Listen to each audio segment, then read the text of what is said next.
partners, panelists, associates from the government, private sector, civil society, academia, colleagues from the World Bank, and friends. We wish you all continued good health in the new year. May I request everyone to mute their mics, please? Thank you so much. And a warm welcome to you all from 2030 WRG for our for season 1 of our webinar series on reimagining reuse of treated wastewater. I am Kavita Sachwani and I lead the Maharashtra program for the 2030 Water Resources Group. As many of you are aware, 2030 WRG is part of the World Bank's Water Global Practice and is a public-private civil society platform working in 11 countries, including India, in the sustainable management of water resources through our multi-stakeholder platforms. Our leadership areas are transforming value chains, building resilience, and a circular water economy. One of our thematic areas of focus, as many of you are aware, and a part of these discussions is our Maharashtra Water multi-stakeholder platform is wastewater reuse and management, where we are working on interesting initiatives, one of which is wastewater reuse in agriculture. We are convening this webinar series as a part of our efforts to build more awareness around the need to mainstream reuse of treated wastewater, understand its many dimensions, applications, technologies for treatment and reuse, and the critical role that multi-stakeholder platforms play to make it happen. As the demand for water across sectors grows, we have to move from a linear model of water use in which water becomes more polluted and wasted as it travels through the system to a circular one, where we treat, reuse, and recycle wastewater. I think all of us know in India, less than 40% of wastewater is treated and a lesser percentage is reused. And the irony of wastewater is that it is already in the location where fresh water is needed. So it is time that the linear use of our most precious resource gave way to a sustainable continuum. We have worked on making this a bigger, we have a lot of work to do on making this a bigger priority for all our stakeholders and collectively reimagine how we can reduce misuse and increase reuse of treated wastewater. This can also make it significantly ROI attractive and also attract private sector capital into the sector. We are happy to co-convene our second webinar of this 3-part series with our partners, the Israel Trade Mission, the Indo-EU Water Partnership, GIZ, the World Business Council for Sustainable Development, and the Government of Maharashtra. The first one, as most of you would be aware, was held on 27th of October, which many of you attended, and that highlighted the increasing potential and appetite for reuse of treated wastewater in agriculture through case studies from Gujarat, Karnataka, and Maharashtra, a peek into the draft national policy on safe reuse of treated wastewater and the Israel experience.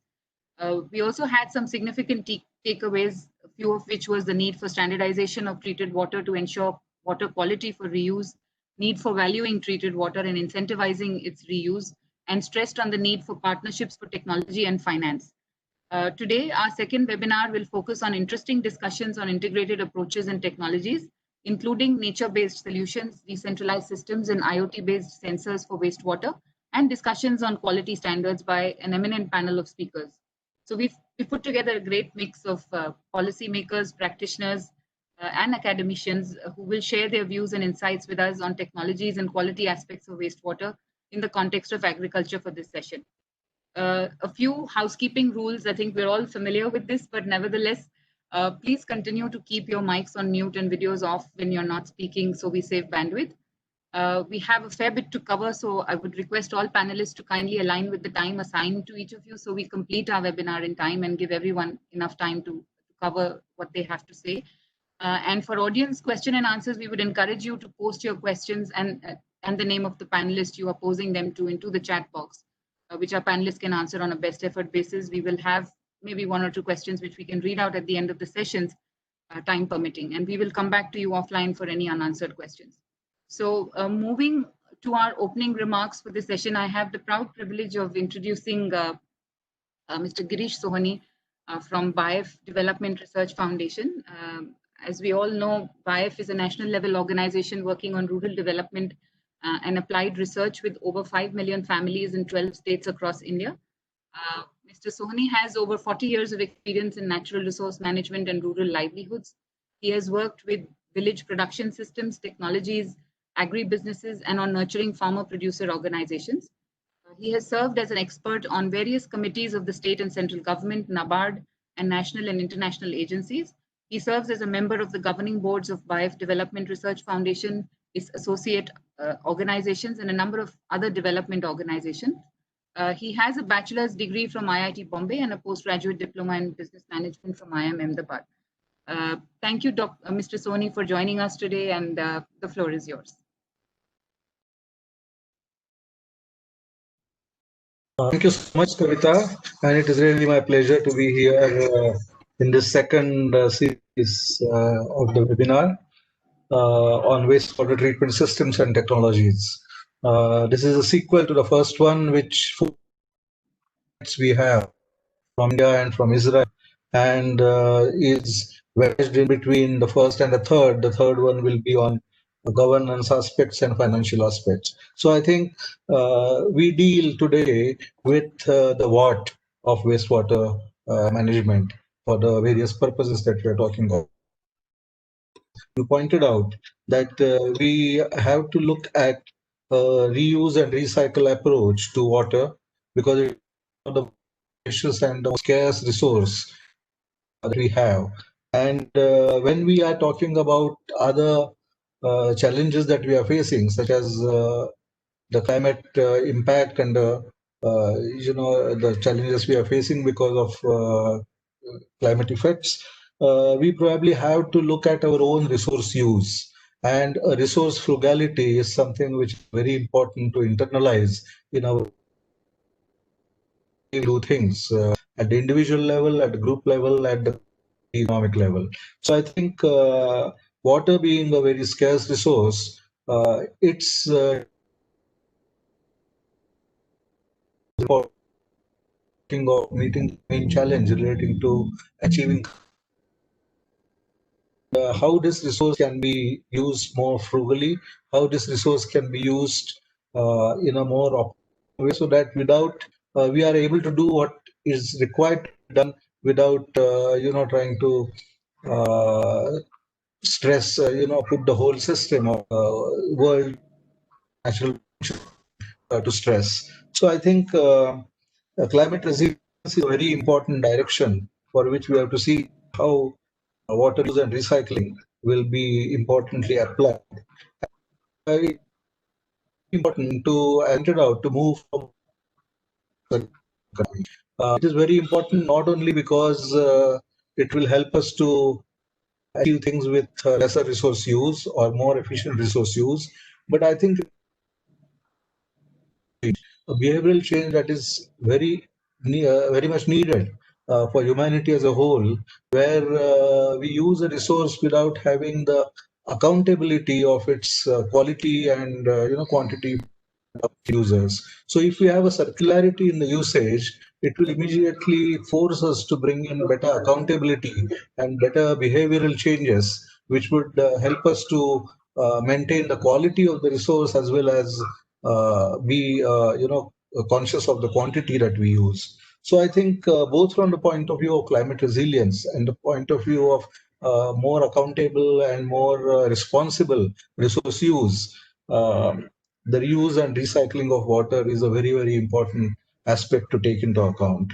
And I think from this angle, we have a very interesting webinar laid out today through two very eminent analysts. And the first one is going to focus on the national and the international product or approach based solutions, which is going to be moderated by Anjali. One is going to be quality and standards for the agriculture related reuse. Now, when we are talking of reuse and recycling, it is important to consider importantly the use of water, the reuse of water, and therefore the use of wastewater for agriculture. Because the potable requirements of water are relatively small. Quantum are much larger, and within that probably the usage for agriculture is also much larger. So we have to find out what can be done in order to reuse water, wastewater, and recycle it.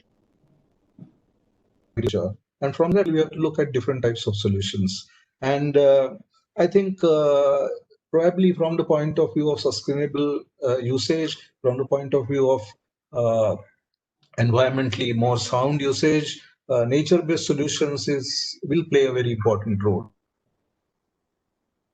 Based solutions is going to be a very important direction of this search for solutions and technologies. And we have in this first panel discussion that we have a group of eminent speakers who have worked a lot on this.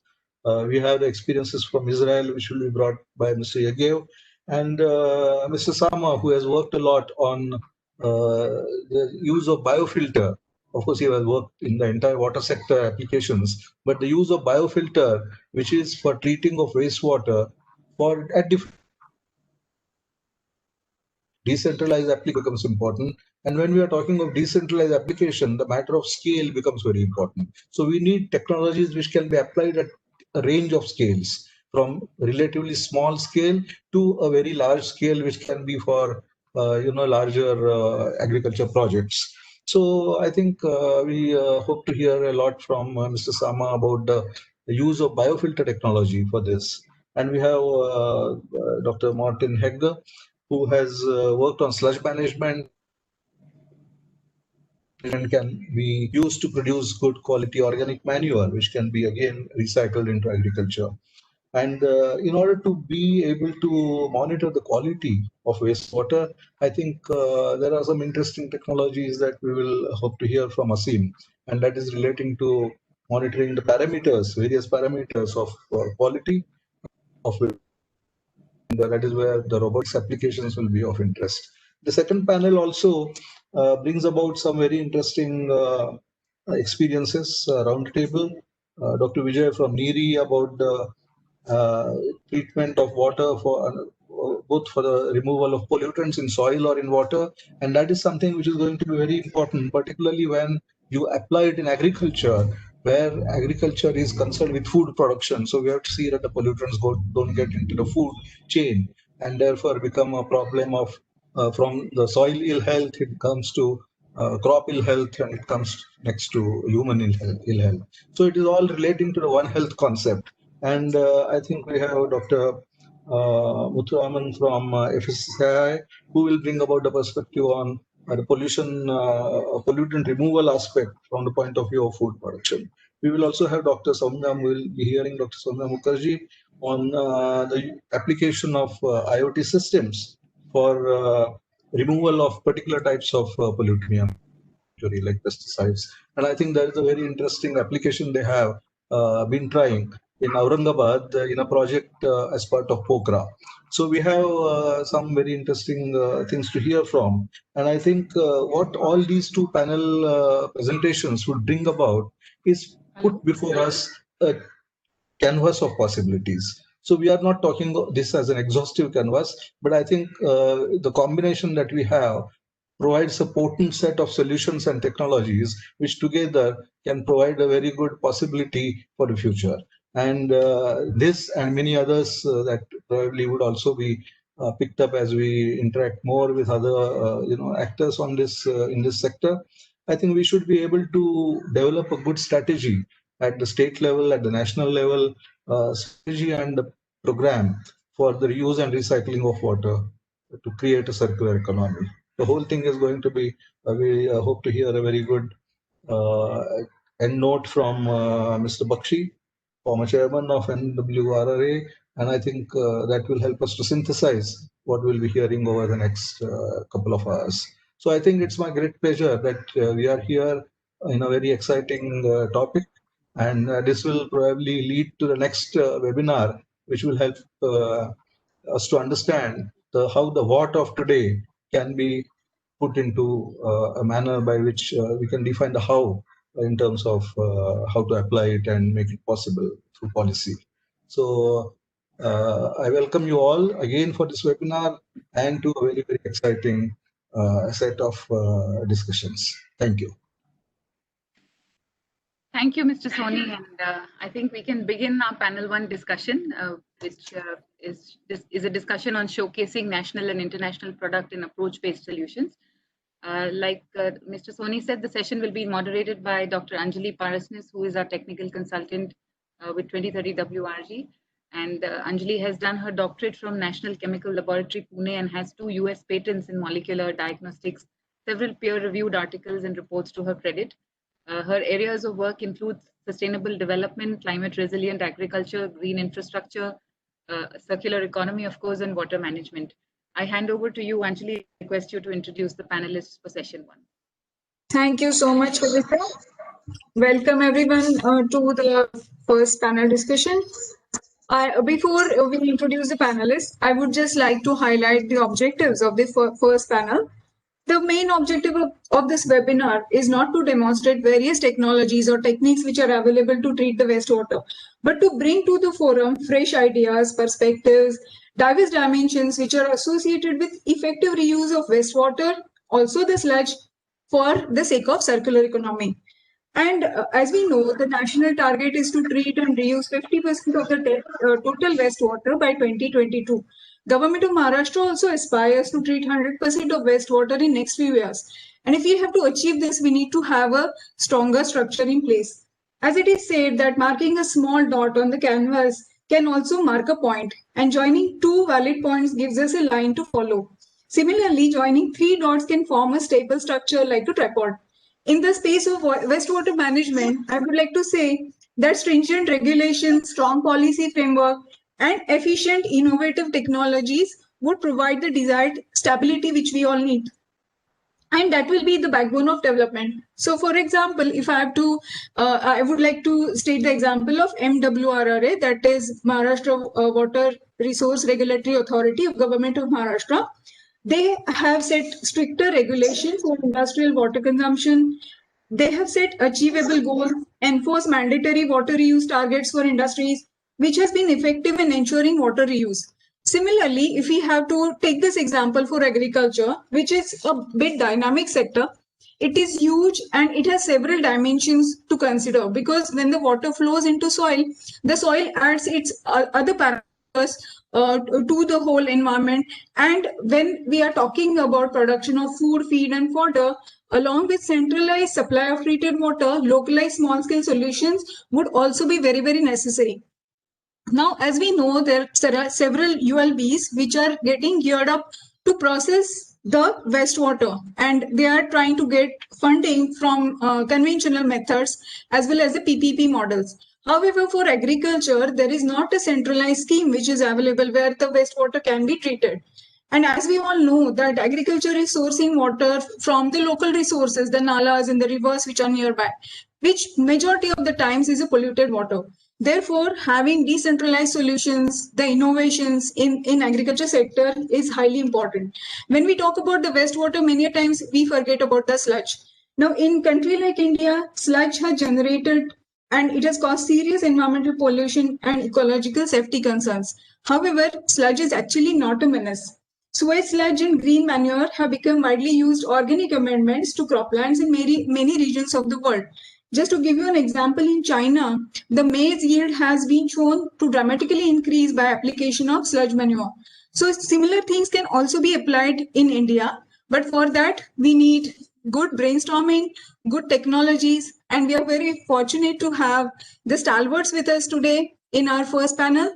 So I would like to introduce you to the panelists, Mr. R.K. Sama, Mr. Gilad Rogev, Mr. Morten Hegger, and Mr. Asim Balera. So I would, first of all, I would like to invite Mr. R.K. Sama to give a presentation. And before that, I would like to introduce him. Mr. R.K. Sama has served the government of Gujarat as an IFS officer. He was director at the Council for Advancement of People's Action and Rural Technology, that is CAPART. He was a member of the Policy Making Committee for the National Watershed Development Program.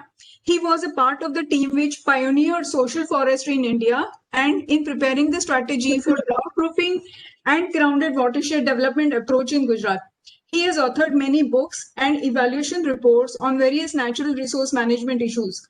More recently, he has authored a book titled Footprints of Development, which recounts his 55-year-long journey in natural resource management. He is presently trustee of Dhruva and GRI-ACRB of BIF, Rural Development Management Institute, Ahmedabad, and Shroff's Foundation Trust, Vadodara.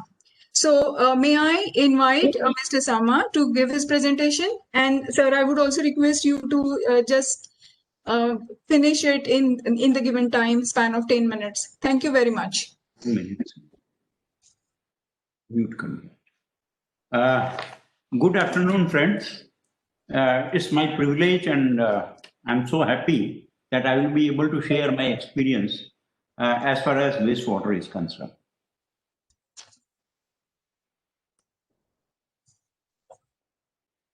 What is that?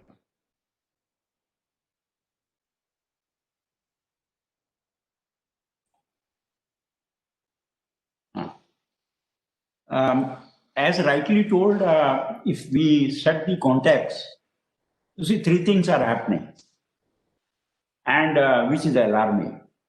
One thing is that there is a tendency of transport of water to towns from other watersheds. And if we go with the statistics of last 10 years, most of the towns now are getting imported water, transported from a long distance and all that. So that is one concern. And all that water which is waste is again polluting either ponds or rivers or whatever it is. Second thing, I will just get into context of Gujarat. I was part of WASMO, Water and Sanitation Management Organization. On that basis, now government has come out with JJM, Jal Jeevan Mission.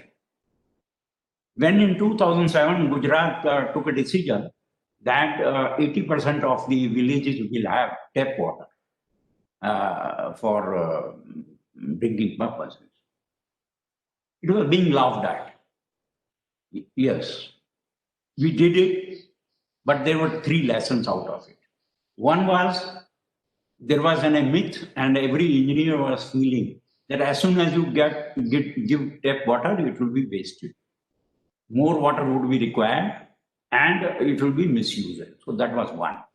Second thing, yes, it was coming out that there would be a lot of wastewater generated into, and that would again either spill over the streets along that, and it may be drained into ponds or nearby drainage systems. We had lessons out of it, and we thought three things. First thing was that there has to be a decentralized wastewater treatment as far as once you give it tap water. Now, JJM guidelines, if you go through, that every village must have tap water now, that has been taken into consideration that each village would be eligible for JJM fund for providing tap water, potable tap water of prescribed quality, if they are able to use or reuse or manage grey water in the village. Now that's one mandatory which has come in JJM. Every village is going to have, wherever tap water is given, is going to have a wastewater. And that's in quite a big quantity, because experience says that around 100 liters per head, most of the villages require water, while the minimum quantity is 55. So if I go to the technology directly, these challenges are big challenges. Next. Oh. Mr. Sama, can I just interrupt you for a minute? If you could put your screen on full screen mode, it will be beneficial for everyone. Everyone can view it clearly then. Thanks. Green.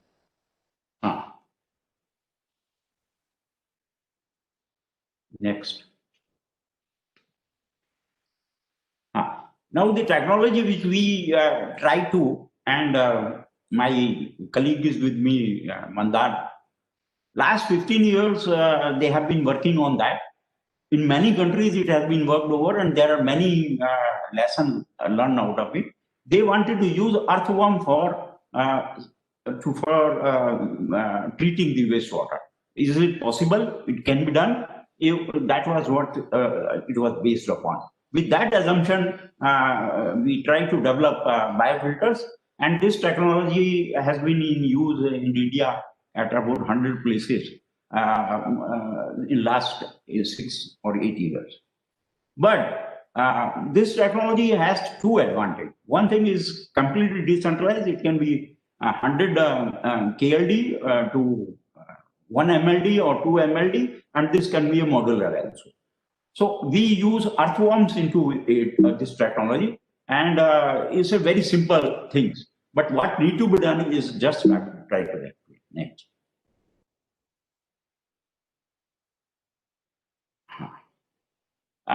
The concept is that you design with the nature. It's a synthesis process, and the earthworms convert into a bionutritional because of their natural way of consuming humus and nutrient-rich water they are able to produce. This is again, earthworms have beneficial microbes which they are able to break down in organic wastewater, and again that worm cost they absorb and filter and biological oxygen supply of natural action of treatment system. Next. Now this is what exactly the process is. It's a bed layer with organic media, earthworms, and microbial cultures and inert materials. These four things are used. With the advancement of a lot of research on this, now the retention time has been reduced. That means you need much smaller area now. Is just 45 minutes. 45 minutes and 6,000 liters per square meter you can, at flow rate, you are able to treat the water, which will say that what type of water the water would get treated. They are just go back. They are filter beds, or they can be caged into that. There is a media, which is organic media. You have to have that. There is a space for earthworms to grow, prolific, and then again do their action. So it needs some aeration, some shaking, and the technology has been developed to that extent that these pores which are in media, they should not get filled up. Otherwise, the population of earthworms will go down. As I have already told, about 8 to 10 years research has been brought out to that extent that within 45 minutes per square meter 6,000 liters can be done at that flow. Now how this next, how earthworms works. They eat the waste, decompose it, and decompose the material into which is usable as a nutrition. NPK, all the three, they convert into Na, which is an essential requirement as nutrition in the cultivation. The worm species which we are using is this which we have told about. Next. Now there are big advantages. First thing, it was being talked here about sludge. This technology has no sludge, because sludge handling itself is a big thing. And then sludge, how to use it, convert it into usable material, needs another process. So ultimately, sludge becomes very difficult. We had used water, that Kutch. We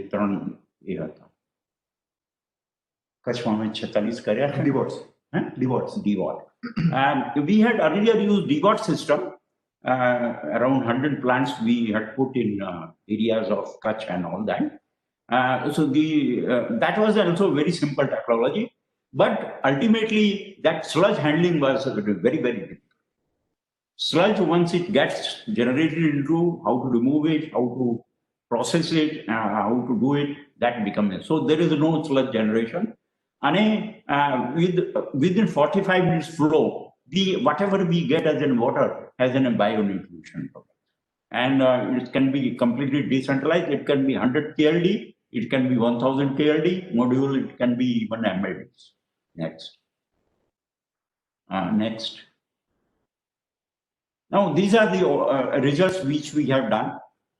Now, COD can be converted into less than 20, BOD can be less than 5, and coliforms also, which is required, is less than 10. But what is now this National Green Tribunal has given, that is much more stringent. And for cultivation water, I think these results are much more yes, and they need to be changed. Next. Next.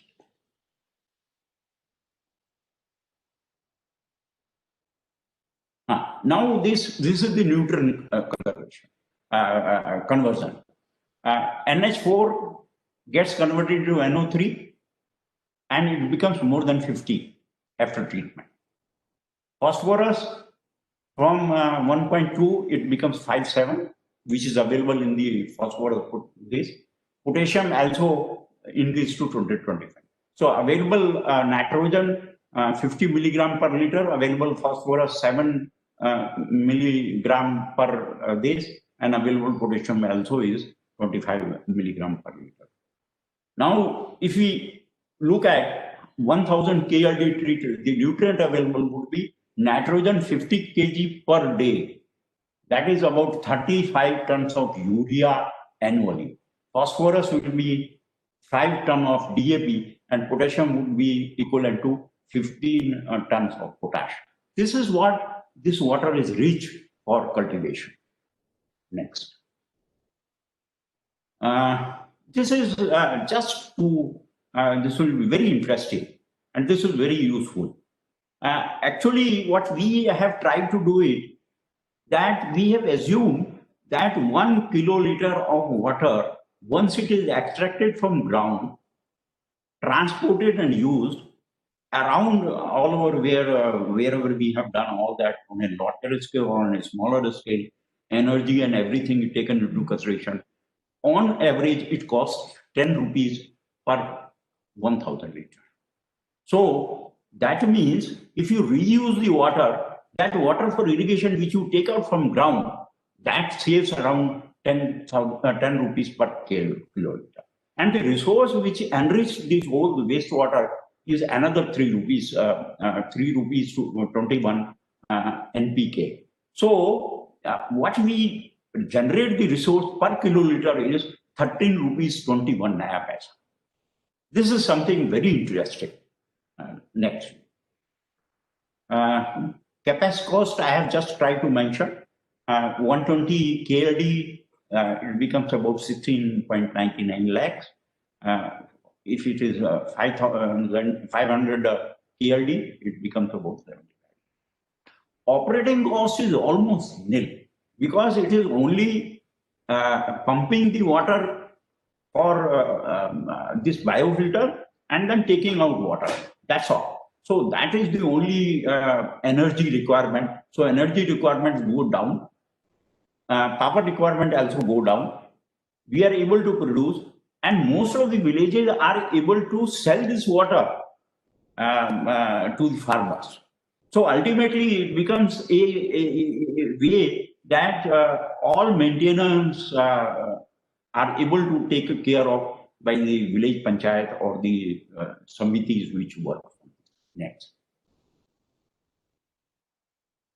Now I'll just give one only example of zero waste village, which is Khanderaupura in Padra Taluka. We have done about 3 years work on this. I will not get into what exactly we have done as a process, but what we have obtained after that, that would be more interesting for this audience today. Next. Next. Now, this is the biofilter. This is in a school and 120 KLD. Now, this water this whole complex, this whole system is managed by the panchayat, managed by the samiti, and the water which comes out of that is sold. So they are able to generate around 1,000 to 1,200 rupees per day income out of this water, which they. Sama, sorry to interject, but you have 1 minute more. Sorry. Okay. Please, I'll close that by that time. So that is very important. Now, this village, what we have done, we have gone a holistic total approach. All the waste are being converted into a product which is fit for agriculture. It could be farm waste, it could be gobar, so brahmastra, vermicompost, vermi-wash, and this filter water.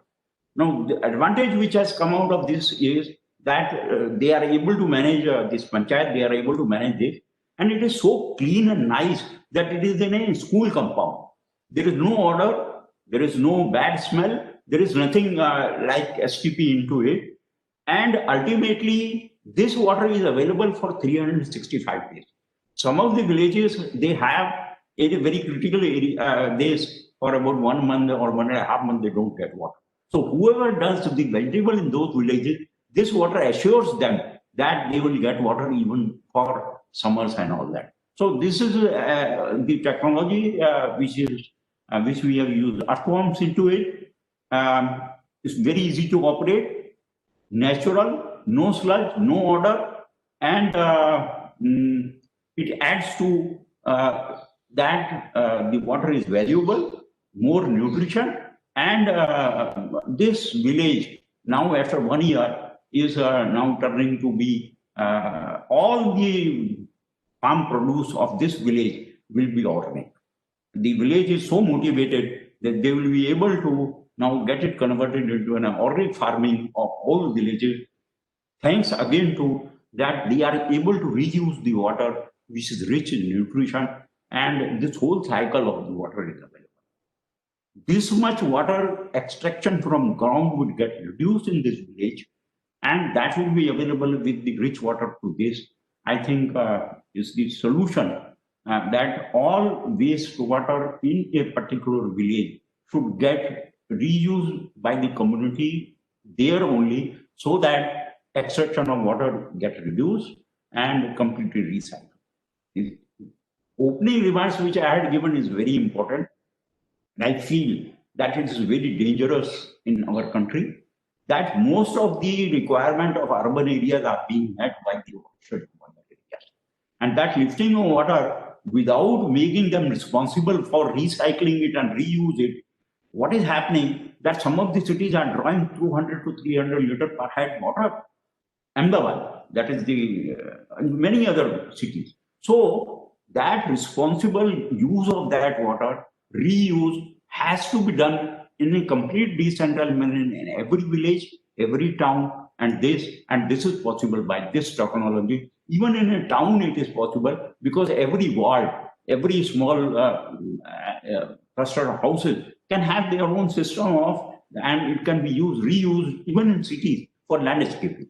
So with that, I will close my this. I think I was in time, and I hope that it is okay. Thank you. Thank you, Mr. Sama, for great insights. It was very interesting presentation, very inspiring. And we will continue the interaction. I would also request the participants to post any questions if you have for Mr. Sama in the chat box, and we will address it at the end of the session. I would like to now invite our second panelist, Mr. Gilad Yogev. He's from Israel, representing the company called Fluence Corporation. I would now introduce Mr. Gilad. I hope his presentation will be uploaded very soon. Gilad is a senior product manager of MABR products at Fluence Corporation, where he leads product and technology development, MABR promotion, smart marketing, and business development. He graduated from the Technion, Israeli Institute of Technology, with bachelor's degree in environmental engineering, and is experienced in fields of wastewater engineering, nutrient removal, resource recovery, and reuse. So welcome, Gilad, and over to you for your presentation. Thanks. Thank you very much, Anjali, and thank you everyone for the opportunity to speak and for your participants. I hope to get many questions at the end of this presentation. So, many people worldwide lack safe access to drinking water and sanitation. The world's population as of January 21 is 7.8 billion people. According to the UN, 2.2 billion of them lack safe drinking water, and 4.2 billion of them lack safe sanitation. That's 1 out of 3 and 1 out of 2 people. The world's population is constantly growing, and by 2050, we will reach 9.7 billion people. This growth is expected to double the global water consumption and worsen these water and sanitation problems. Combined population growth with the increasing water demand are expected to cause a global water deficit of 40% by 2030, and that's only 9 years from today. So the true future of water, as we at Fluence believe it to be, is circular, just like how Mother Nature meant it to be. From source water, or in the desal era as we call it, produced water, through water treatment, safe water delivery to smart and efficient in water use. But what happens when that water goes down the drain? We tend to use terms like discharge, outfall, outlet, effluent, just get rid of it and make sure we don't get fined for any violation. But when you look deeper into the concept and remember that the water cycle is a closed loop in our atmosphere, you understand that reuse and return to nature are a much more correct, sustainable, and holistic strategy to manage the end of your water cycle chain. So reuse is the #1 solution to water problems, not only in developing countries, but also in rural areas and new and expanding cities. When you look at decentralized or centralized systems, infrastructure is the #1 cost in expanding water and wastewater systems, or in construction of new centralized plants and pipelines. Minimizing infrastructure and designing smaller systems, decentralized systems, for water reuse leads to more money available to invest in robust, sustainable plants with a better final treatment and higher quality reclaimed water. These small decentralized systems produce high quality effluent for any use, including agriculture, and can be an important part of the solution to the world's water problems. The future of wastewater as we see it at Fluence is with decentralized plants, focusing on savings in 4 areas: CAPEX, energy, operation, and maintenance. So decentralized systems are pretty much the only solution to this water problem. Install these small, off-grid, renewable energy-powered systems, and reuse the water as a resource for the local community. The reused water can be used for local irrigation needs or for other non-potable reuses, for instance, in the agricultural sector, pack house washing, cleaning, or even as processed water. To prove that I'm not the only crazy person speaking about decentralized treatment in the world, here are a few examples. So China, in its 13th five-year plan, targeted wastewater treatment in most of its 130,000 administrative villages. Many end users in China from the industrial and commercial sector are seeking to reuse water in a sustainable way for their needs. In the USA, the EPA has decentralized water and wastewater treatment guidelines for the past 20 years. Sydney Water, one of Australia's largest water companies, has issued a policy for sewage mining. It's a concept where you take sewage directly from the pipes, treat it through a decentralized system, and produce water for irrigation or for any other use. That's a very creative approach which greatly supports a decentralized agenda. Several ISO standards have been written throughout on decentralization, but still the main driver for going centralized or decentralized is the regulatory environment. So recent changes in wastewater regulatory environment in China, the Philippines, and also India have driven many plants to consider upgrades. These new standards take a different approach to regulating wastewater treatment effluent quality. Other countries in the world, like the US or Europe, have specific permits, either plant-specific or based on population size. But we do believe that the correct type of regulation is to have every plant regulated, such as the case in China and the Philippines. Only in that way we can treat the large portion of wastewater and create high quality reused water to be used in the agricultural sector. So let's look into Fluence's wastewater treatment technology called MABR. I'll go through this rapidly, as you can also see it available on YouTube and any other platform.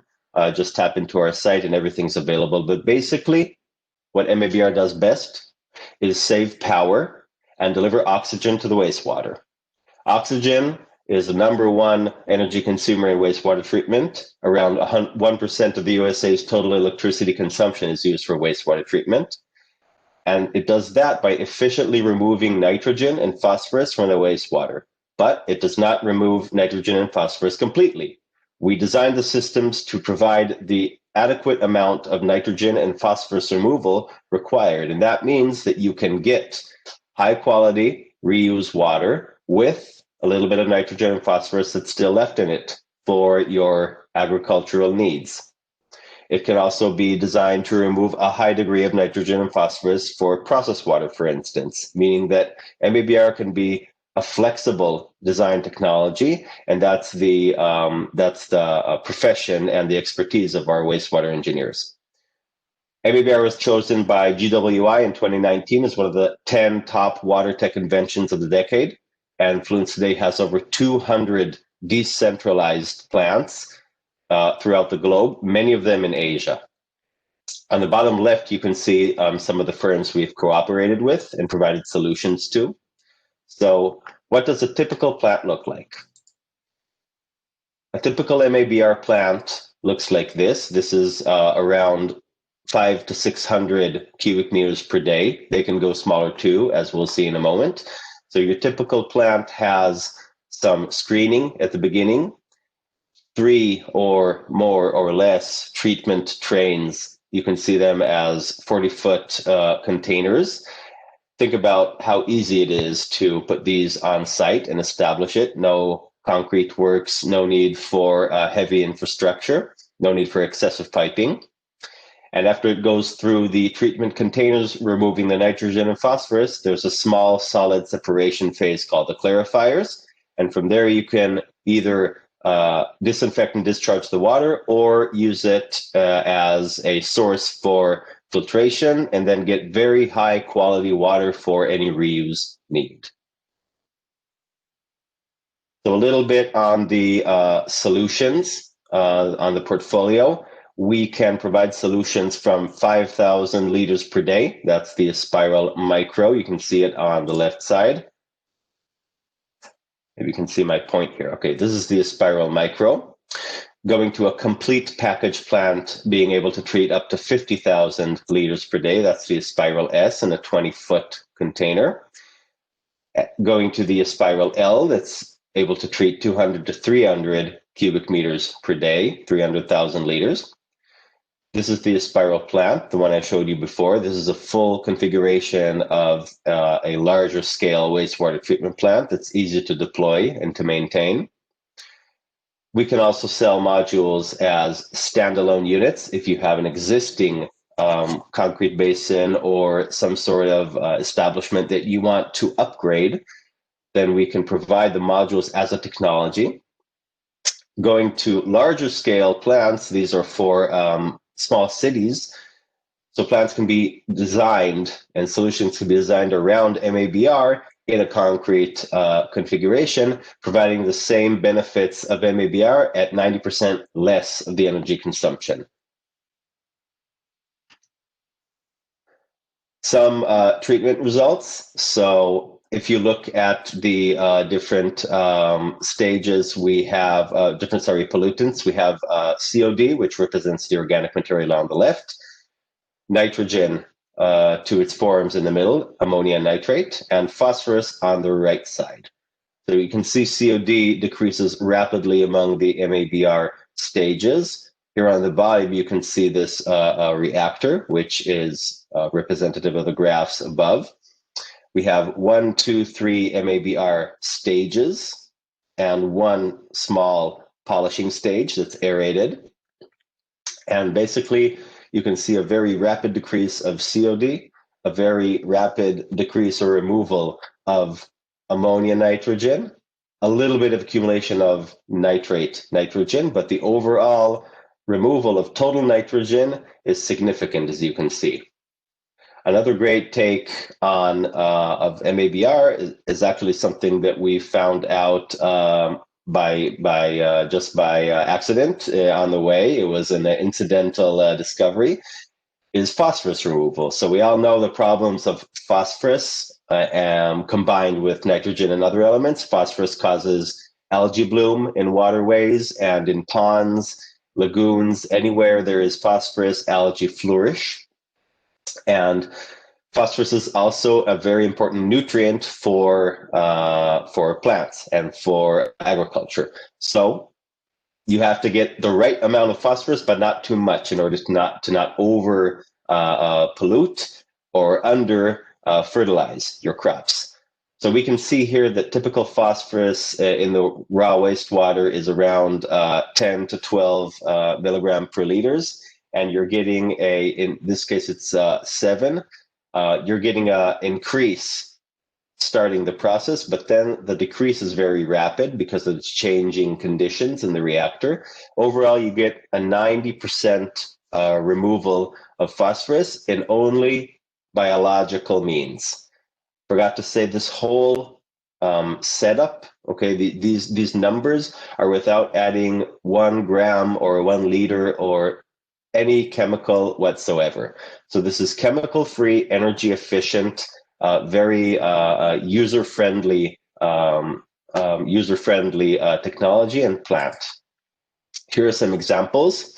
So on the top left side, this is a plant in Oregon in the US in an RV park. This is a project where we sold the modules as standalone units to a client who implemented them in underground basin. This one is treating around 190 cubic meters per day. This plant is in China. The nice vegetables here are irrigated by the effluent. This plant has 100 cubic meters per day of flow. This plant is in China. It's enriching a local stream with very high quality wastewater that's very low on nitrogen and phosphorus. This plant is in the Philippines, treating wastewater from a local community, 400 cubic meters per day. And this plant is in China. So overall, Fluence can provide a very efficient wastewater treatment process through MABR, providing high quality effluent for the end user, and really provide the adequate amount, the right amount of nitrogen removal for any requirement needed. Thank you, everyone. Thank you, Gilad, for your presentation, and congratulations for getting the global recognition for this interesting technology. We hope that the stakeholders in India would find it useful, and they will also go ahead and think of applying it somewhere. Thank you very much. There are a few questions for you, but we will take it at the end of the session. Yes, sure. Thank you so much. Now, for the third panelist, I would like to introduce you to Mr. Morgan Hegger. He is the Regional Director of Camby Group Private Limited. Morton is the Regional Director at Camby Group. He works on promoting advanced technologies for sustainable wastewater treatment. He has tremendous experience working with the government and sustainable solutions for wastewater treatment. Prior to his present experience, he has worked with Wipro, DNB Asset Management, Nordic Banking Group, DNB Luxembourg, Nordea Bank, and IBM. He has a Master of Science from Business University of BI Oslo, Norway, and a Master of Business Administration from Arizona State University, USA. Morten is going to add a very interesting dimension to this discussion, and that is related to sludge management. So welcome, Morten, and I request you to begin your presentation. Thank you. Thank you. So, do I need to share it, or you have it?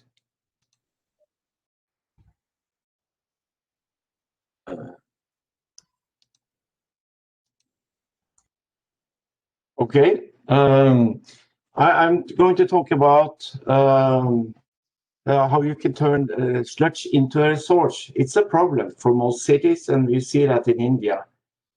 The role is placed in the circular economy is very important, and it needs to be a circular economy. New rules in India is very positive in that context. Now, we have extensive experience in doing that. We know that wastewater treatment from big cities and small cities need to be treated, and especially into before it go into water bodies.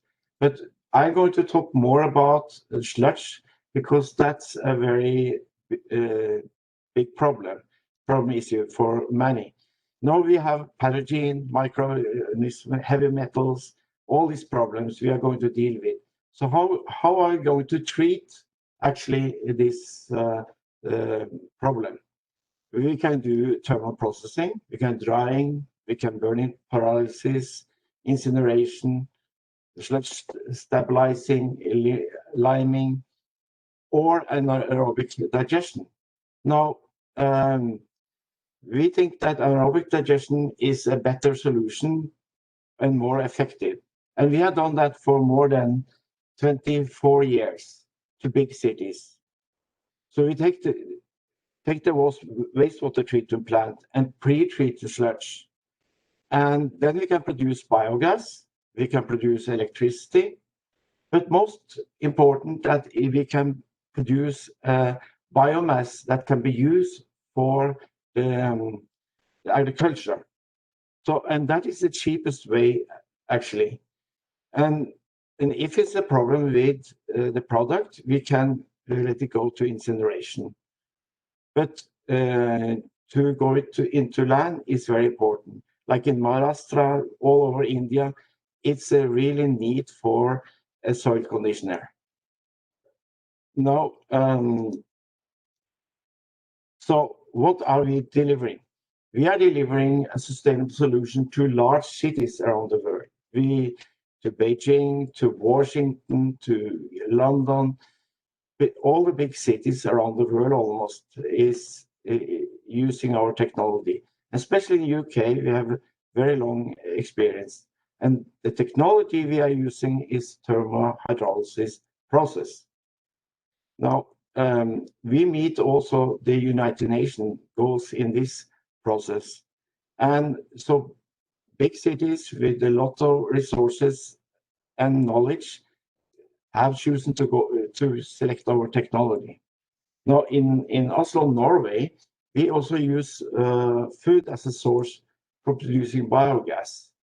So the buses in the city use biogas, but the agriculture part of it is also taken care of because all the biomass from this plant is going to the farmland in Norway.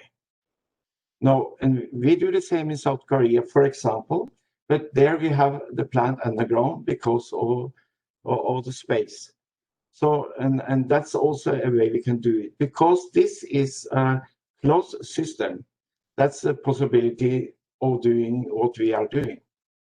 Now, another problem we are facing when we produce biomass, how can we get it out safe, stackable, and stable? Now, if you look at the picture to the left, you will see that this is a typical sludge dewatered to 18% dry solids. It's not nice. It's not nice to work with. Farmer doesn't like to work with it. It's smelly, attracting flies. Pathogen is there. It's dangerous. So we cannot use that. So instead, if you move to advanced digestion with TAP, and this is an example of 30% dry solid. Now we experience something different, reduced odor. So how is the smell here? It smells almost like dry earth, actually. There's no fly. It's stackable. And stackable is important. Let's say we take a city like Mumbai. They can't afford to use all that land for stacking up the the biosolids. Now it's pathogen-free. What do I mean with pathogen-free? It's a definition of that. We call it class A. So it has to be free of pathogen. Otherwise, it's not safe. What is the end result?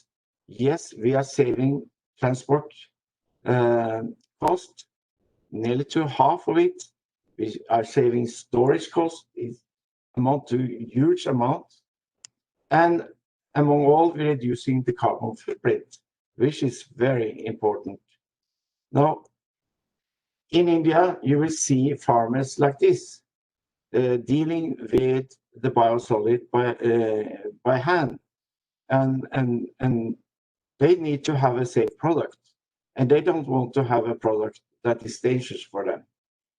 Well, in big farms like in UK, you can use machinery, and you have some farms in India like that too. So both are possible, but you require both qualities, class A.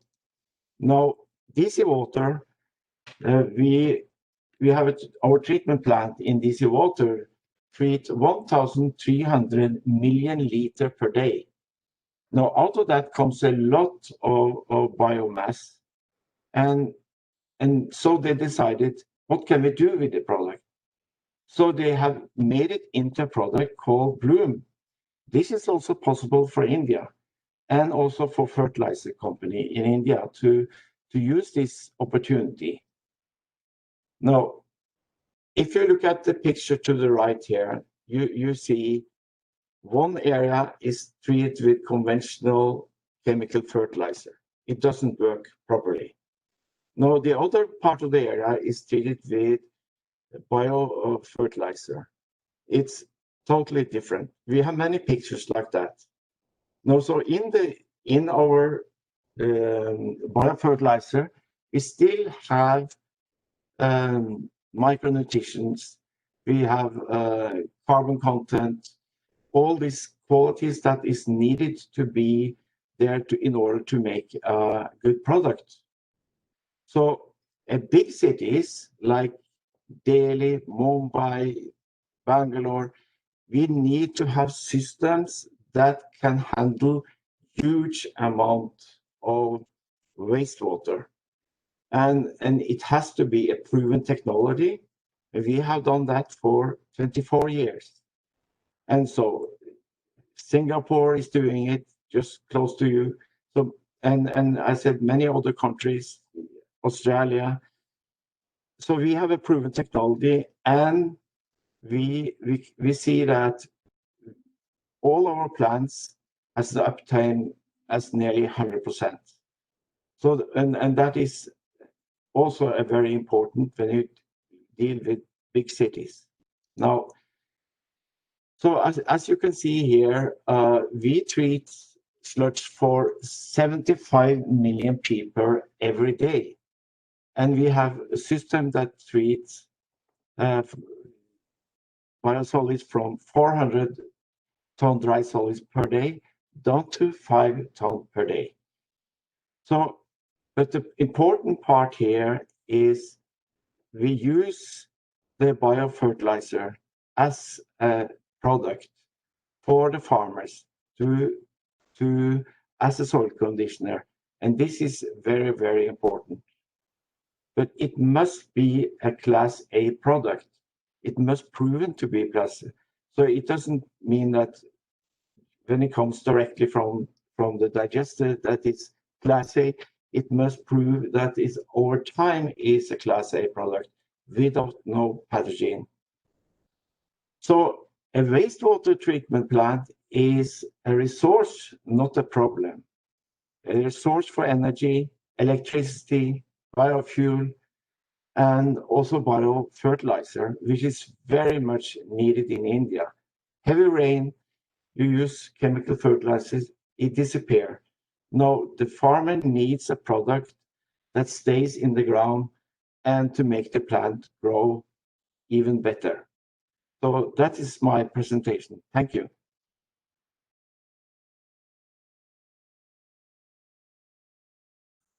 Thank you, Morten. I think the technology that you have displayed, and the approach, which is very much relevant for India, and we hope to replicate it somewhere very soon. Thanks a lot. Thank you. I invite the fourth panelist of the first session, Mr. Asim Bhalera. Asim is the director at Fluid Robotics. He has a master's degree in computer science, intelligent robotics from the University of Southern California, and a master's degree in mechanical engineering design from Santa Clara University. He has previously led engineering teams in Silicon Valley, building unmanned aerial vehicles, autonomous underwater vehicles, and robots for minimally invasive surgery. Some very interesting dimensions he's going to add to our webinar today.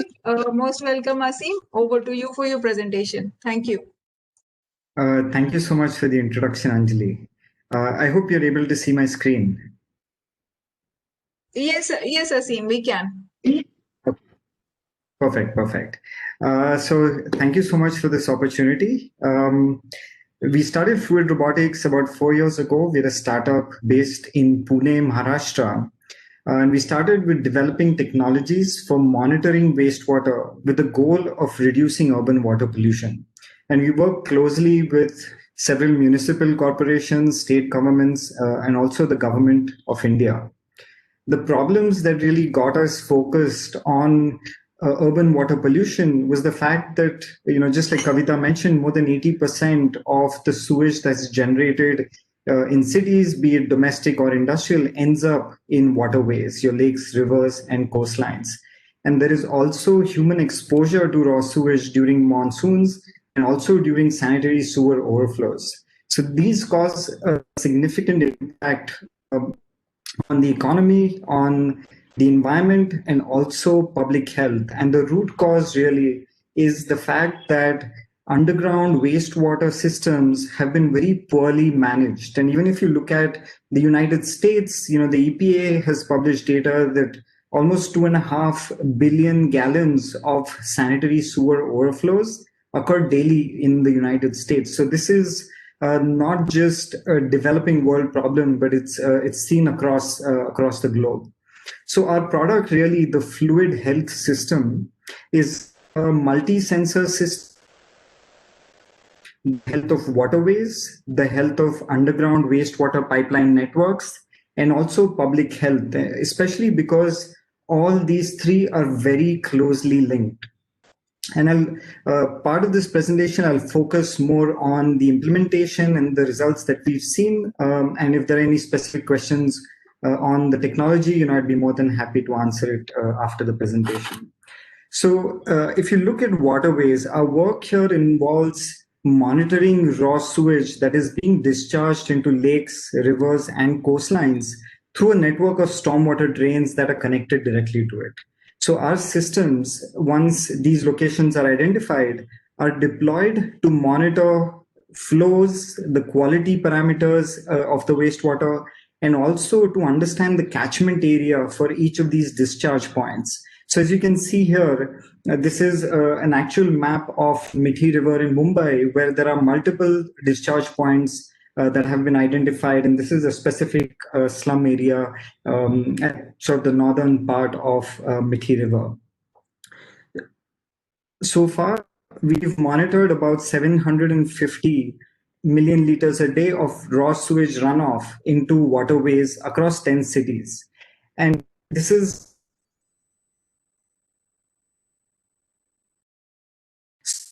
city authorities can understand the wastewater system and the potential impact this can have on communities that live downstream to large polluting cities that consume this water for agriculture.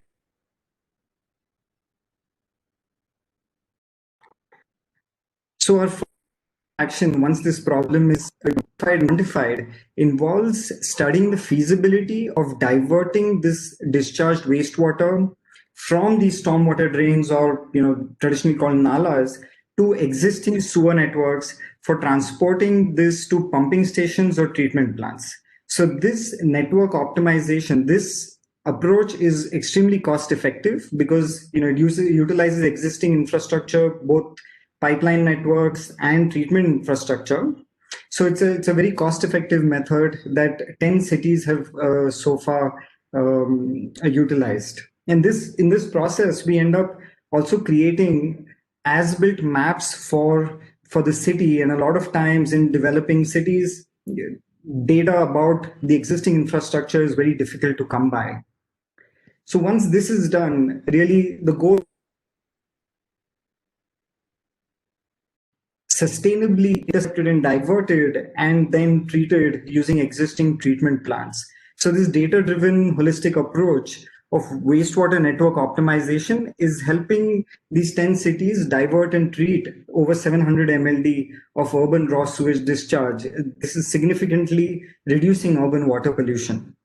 Recently, we have also begun programs with the Government of India and the All India Institute of Medical Sciences to monitor pathogens in wastewater. And the goal really is to build models to predict outbreaks and also better understand the health of the population. And we're starting with COVID-19. So far, our robots have been successfully deployed across multiple cities in India. And we've successfully sampled, using our robots and also processed these samples to identify COVID-19 RNA in the sewage. And now we're working with multiple institutions on expanding the scope to include other pathogens present in the wastewater. So really, we believe a holistic approach with multiple stakeholder engagement is absolutely necessary to ensure a healthy community. So, pretty much it from me. Thank you so much for this opportunity. I'd love to answer any questions afterwards. Thank you.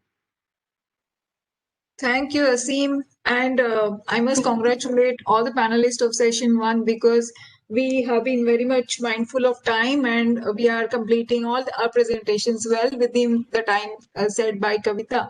So thank you everyone for your cooperation, and we can take few questions now.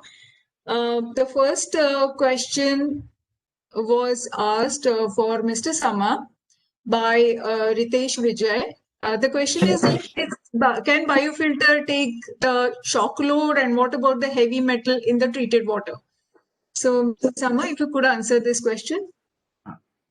As far as shock load is concerned, yes, to an extent, beer flow, if it is overflowing and is beyond capacity, then it has to take into consideration that load is regularized. For 10 hours or 12 hours in a day, if it get dry and there is no intake or given that, then also it may create some problem. So flow of water has to be regulated. 8 hours or 6 hours, if it is missing, it can be done. Even if it's more flooding, then also to an extent, yes, it takes shock load, but not beyond a point.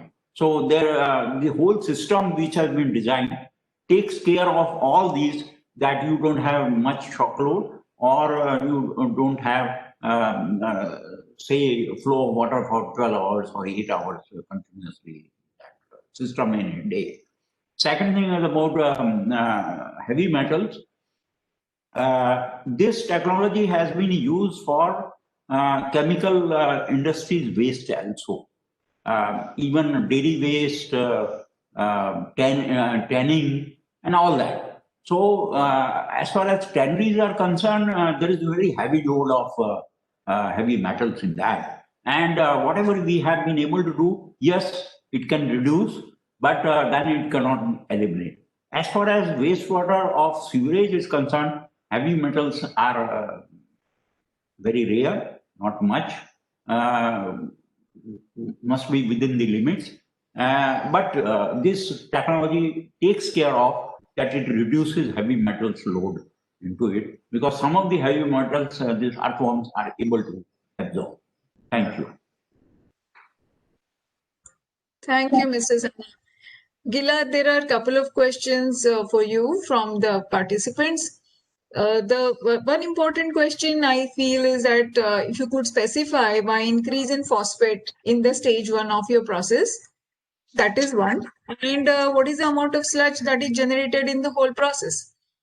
Also, issues related to heavy metals and pesticides. So if you could just address these points. Yes, thank you. So I answered everyone in private, but I'll share the answers for everyone to also hear. First, the sludge. So the system produces about 1% of the daily flow as sludge. We can typically also provide a sludge thickener to reduce the volume, and we design sludge holding tanks to be evacuated every 14 days. That's designable, meaning it can be designed for longer, it can be designed for shorter, and the sludge is always stabilized before disposing. We have good experience of sludge stabilization in Israel, where there are very specific codes and regulations on the quality of stabilized sludge from wastewater treatment plants. Regarding the question on the phosphorus, so the increase in phosphorus, I didn't want to tap into that because of the lack of time, but the increase of phosphorus on stage 1 of the MABR is because of the strict anaerobic conditions that occur in the headworks of any biological treatment process. So bacteria, when they are in very negative ORP conditions, oxidation reduction potential, they tend to release their phosphorus that's inside their cells. Not going into the whole mechanism now, but they release phosphorus, and as conditions grow more aerobic or less anaerobic, more anoxic and more aerobic, that phosphorus is uptaken back into their bodies. It's sort of like a battery that they recharge in order to use in the future when there's a lack of an external carbon source. So you first have a very rapid release of phosphorus, but then as you go to more and more aerobic conditions, there's an uptake of phosphorus, and the overall change is a 90% removal. And last, the question about heavy metals and pesticides. So MABR is not a filtration membrane. It provides air to a secondary biological process, and its purpose is to cut down on energy expenses and provide a very efficient biological treatment and nutrient removal. Heavy metals, pesticides, very complex chemical compounds, usually in the industrial area, but also sometimes seeping to municipal wastewater. It has to be looked at case by case. And we can also provide solutions such as advanced oxidation, ozonation, activated carbon, solutions like those, more for water treatment. But they can also be provided in order to supply a decent degree of removal of those pollutants and eventually a high quality reuse.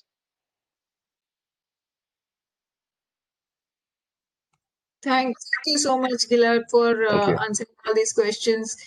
Morten, there is a question for you from Ritesh Vijay. He's asking, like, what is the advancement in anaerobic digestion and cost of final product per kg? Yeah, the cost of final product is very hard to just describe it like that, because it depends on the size. It's almost like a factory.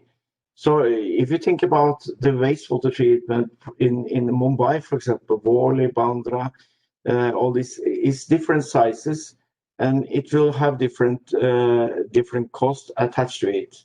But so when we look at a wastewater treatment plant, we need to look at the whole process from the wastewater into the wastewater treatment plant and out to the storage place. And so the whole process will have a cost. So, for example, if you don't have a stackable solution, that will cost you much more. For Mumbai, it will come into 100 millions if you go for a wrong technology. And so it's very difficult to say. So what we normally do, we study the each and every plant, and then we give a solution and estimate cost for that plant. That's how we do it. So it's very much tailor-made. It varies very much from big to small. I hope that answered your question to some degree. So if you have any question, please contact me, and I will answer your question in more detail. Thank you, Morten, and thank you all the panelists.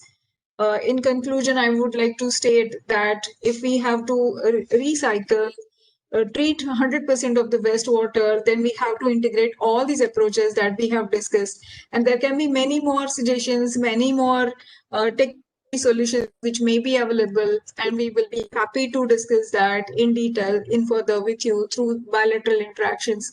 So thanks a lot once again, and over to Kavita. That was a fascinating session. I think there's so much happening and so much constantly evolving and so much to learn and adapt.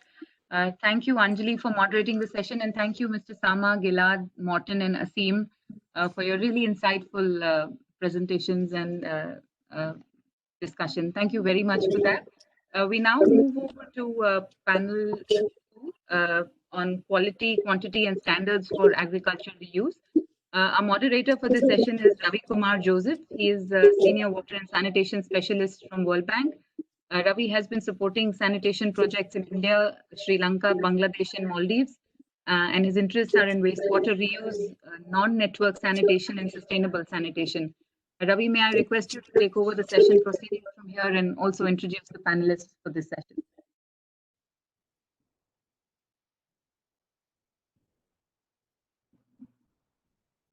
Ravi, can you hear me?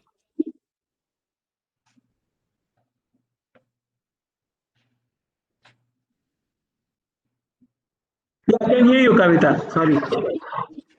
Lovely.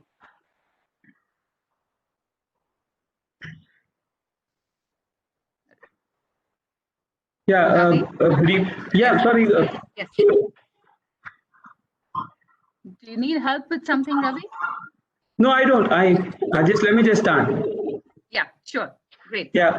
Good evening. I'm sorry. I mean, we're having some problem with the connections. So we had a very lively session and very interesting session on the panel 1, where we had 4 excellent presentations. This session will focus on water quality and quantity and standards for agricultural reuse. We have 4 eminent panelists. We have starting off the panel discussion would be Dr. Samya Mukherjee. He will be followed by Dr. Vijay, and then we will have Mr. Muthuraman, and lastly we will have Dr. Girija Bharat rounding off the panel discussion. The way we have set up the panel discussion, we'll have each of the panelists share about 5 minutes, reflect for 5 minutes on the topic, and share 5 minutes of what their thoughts are, and then we could have a round of discussion around that. So starting off the discussion would be Dr. Samya Mukherjee, who has a PhD in biomedical engineering from the University of North Carolina, and he's a institute chair professor in the Department of Bioscience and Bioengineering at IIT Mumbai. Professor Mukherjee has been working with biosensors and bioinstrumentation for a number of years, and we'll call upon Dr. Mukherjee to share his initial thoughts and observations.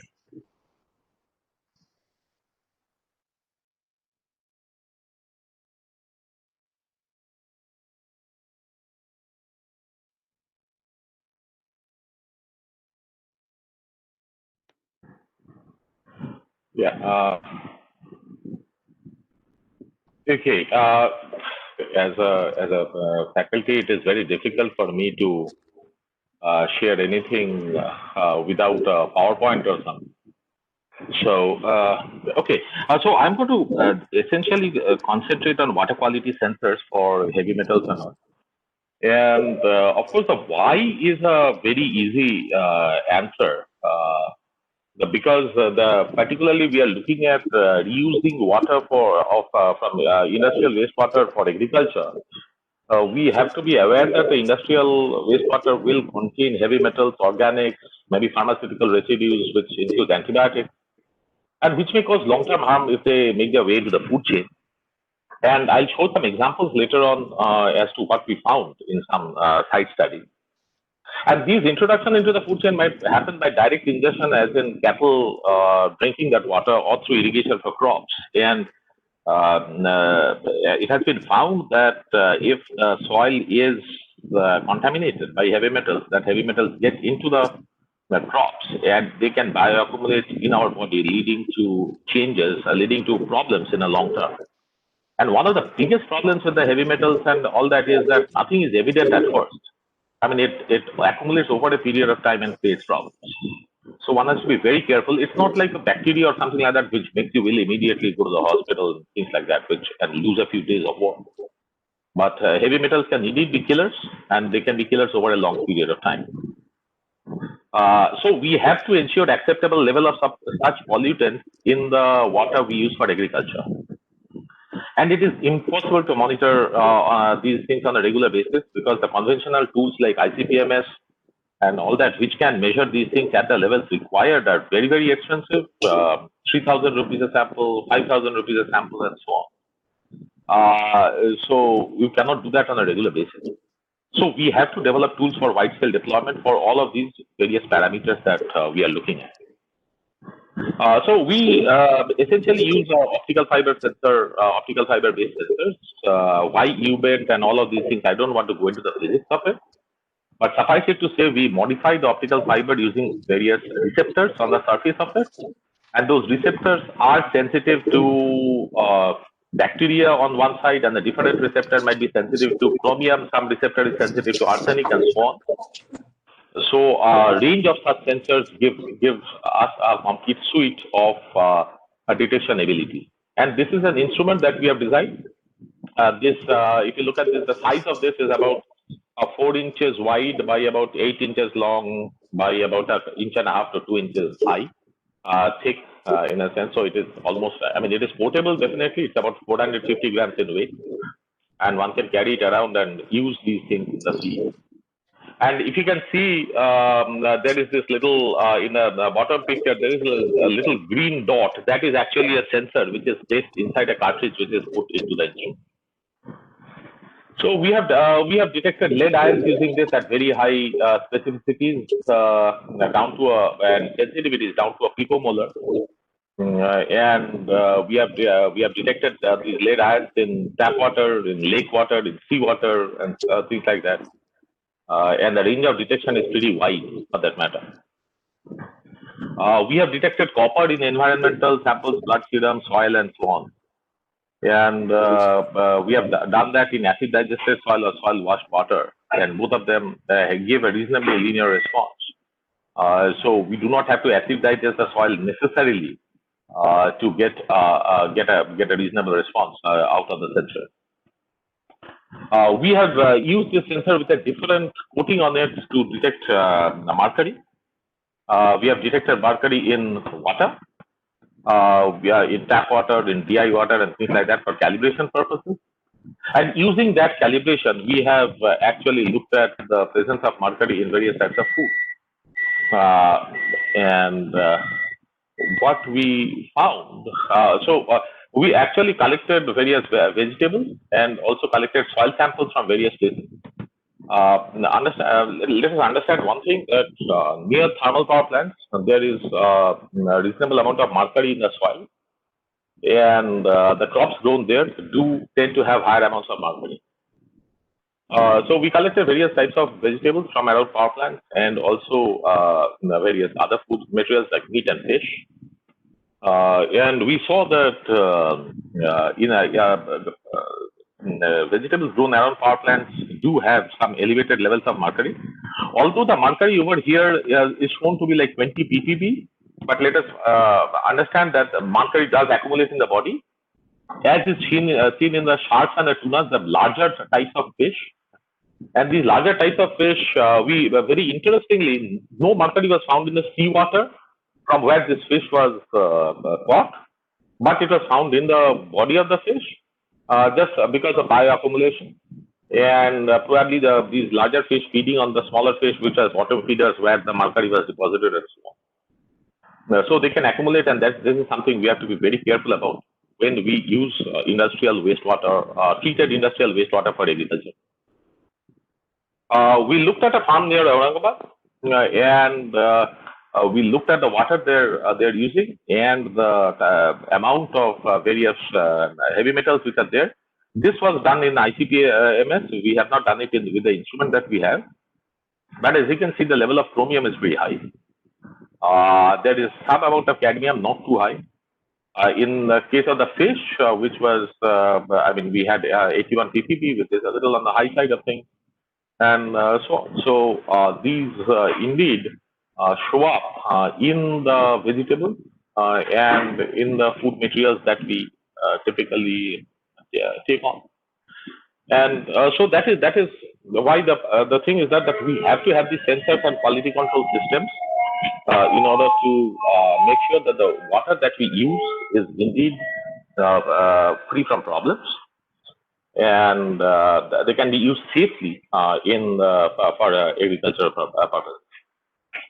Thank you. Thank you, Dr. Mukherjee. That was very good. So let's hold on to the questions that you might have. If you have any questions, request you to please post and chat, and we will take them as we go by. The next presenter that we have is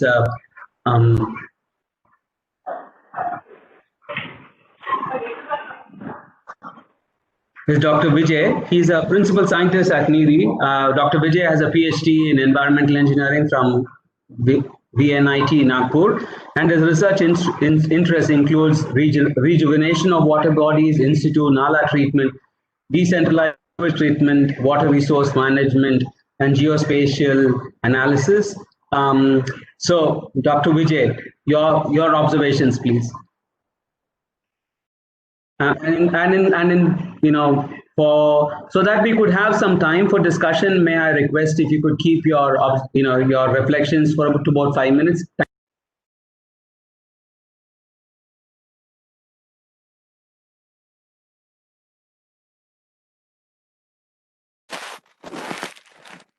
Yeah, can I? Yes, please. Hello.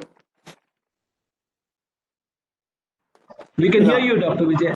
Okay, yeah, thank you very much for the brief introduction, and wish you very happy New Year 2021 to all. And Namaskar Bakshi ji, I can see you in the group. So I think it's better. Already the first panel has talked about so much on the need of reuse and recycle, whether it's wastewater, whether it's sludge, or nowadays we are facing the problem of septage in fecal sludge. So coming to my topic, because time is limited and I need to talk a lot. So the sustainable liquid waste management for reuse and recycle. So of course, like sustainable word itself is very subjective, but we need to make it more objective, and we need to produce number of sustainability index. So coming to the liquid waste management, and this is the scenario of India, and we are facing huge issues of liquid waste management, not only in the metro and cities, but town and villages also.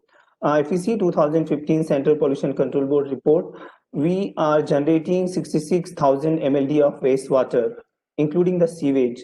And out of that, we are only able to treat the 30%.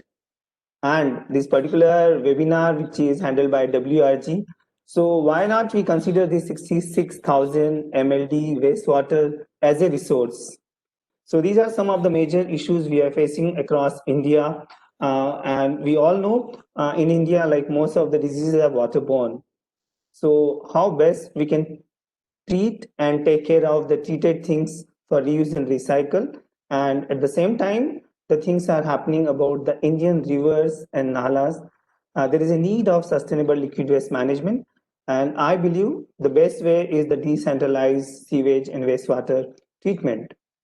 So coming to that, these are some of the issues that we are facing across any corner of India. And why don't we talk about some sustainable treatment technology? So CSIR, which comes under the Council of Scientific and Industrial Research, and NEERI is one of the research laboratory. That's a National Environmental Engineering Research Institute. So that NEERI has developed this phytoreed technology, which is purely nature-based and constructed wetland, which take care of sewage and wastewater for reuse and recycle purpose. And the technology has been patented and widely spread across India, more than 350 places. So the beauty of this particular phytoreed technology, it's a nature-based, and it's giving output for the desirable standard. And Mr. Gillard was talking about the revised standard of India as per April 2019, where NGT has further stringent the treated effluent quality of sewage. So it's a huge pressure on the municipal corporation, but at the same time, we need to take care of the environment. So this is one of the sewage treatment technology, which is based on constructed wetland, and its name is phytoid technology. So only the filter media, substrate, and the plants are taking care of the treatment. And prior to that, some pre-treatment and post-treatments are there. So I'm very happy to announce that the technology itself is approved and come in the gadgets and manual of Government of India, Government of Maharashtra, Government of Madhya Pradesh, and Swachh Bharat Mission. And of course, these are some of the salient features, like of course the minimum power, low capital, and of course very low operation and maintenance, no odor and mosquito, like that. And as you know, this treatment technology is like any unskilled person can handle and operate and maintain this treatment technology. So that is the thing. And I'm happy to announce that the first sewage treatment plant based on phytoid technology is placed in Mumbai, that's in Kalina University. And from 2005, it's running properly. And apart from that, one can go in Pune, Delhi, Bangalore, Hyderabad, Andhra Pradesh, Delhi, in Jammu. So lots of things can be think. But my question talk about the liquid waste management and its sustainability. So there is a huge requirement and need of what particular kind of technology we need to opt to make the treatment sustainable. Like Mr. Asim was talking about, he has a very good robotics about maintaining and measuring the flow and the characteristics of drain and nala wastewater. So CSNE has come up with another technology, that's Renew, restoration of nala with ecological units. As I already informed, the status of river in Indian cities and towns are not that good because like we don't have very good sewage system. So anything like more than 50%, 60% of sewage and wastewater going into the drain, nalas, and finally is meeting in some water bodies and just polluting our rivers. So why can't we trap and treat the sewage and wastewater in the drain and nala itself? So CSI has come up with this particular technology. That's a restoration of nala with again ecological units. It means that we don't want to put any chemical and any electromechanical things in the drain, and it's all customized and can be easily detachable and removed during the monsoon and flood times. And the best part about the technology that we have introduced this technology in Prayagraj, where we did this Renew in 6 drains of Prayagraj, which the wastewater and sewage going directly into the Ganga. And this is the prior schematics. We can take the help of sustainable kind of units and treatment strategies in the drain itself, which not only treat the sewage and wastewater physically, but at the same time, we can provide the oxygen with the help of solar and other kind of system and some biological system by the floating plants which take nutrients from the drain, sewage and flowing wastewater. I think this is the main slide I intentionally put for more discussion of reuse and recycle. Although we are reusing and recycling, but not up to the extent which is required. And so I'm so happy, especially the government of Maharashtra is coming forward for such type of reuse and recycle things, not only in cities, but in major cities of Maharashtra. And I think WRG is playing a vital role in that. So I think these are some of the reuse and recycle options. And as I told, I think we all should consider the sewage and wastewater as a water resource. So why can't we use this water resource for a number of purpose? And why can't we generate a livelihood? So it's not only generate the business, but at the same time, it's involve the community, and which is also very important. And I can give the best example in Nagpur, where we implemented this phytoid-based sewage treatment plant in one of the agriculture unit, that's Punjab Rao Krishi Mahavidyalaya. And from 2012 onwards, they are using this water for gerbera farming. And today they are producing more than 50,000, 60,000 gerbera flower that's used for bouquet for every day. And it's maintaining by one gardener. And so coming to the main topic of today's discussion, that the reuse and recycle of treated wastewater for agriculture. So I think we all are aware that there is no such standards in India, especially for reuse and recycle of wastewater and sewage for food, feed, and fodder. But to maintain that treated water quality, I think the last presentee was talking about the presence of heavy metal and its accumulation in animals as well as in the vegetables. So it's a huge. So whether we can think for use and recycle of treated wastewater for agriculture, but definitely I think more research, more brainstorming, and more discussion will definitely help the use of these treated sewage and wastewater definitely for agriculture. But right now we are promoting and a number of solutions, whether it's a rejuvenation of lake or whether it's other kind of and floriculture, like many places this phytolytic technology and it's a treated water is using for floriculture. So this is, and these are some major concern. I think I'm putting not only from my side, but I think it's putting from all the colleague of today's panel discussion, then decentralized shallow sewage system, because some of the slides where we're talking about the manual scavenging. So I think time has come to go for decentralized shallow sewage system, decentralized sewage treatment plant.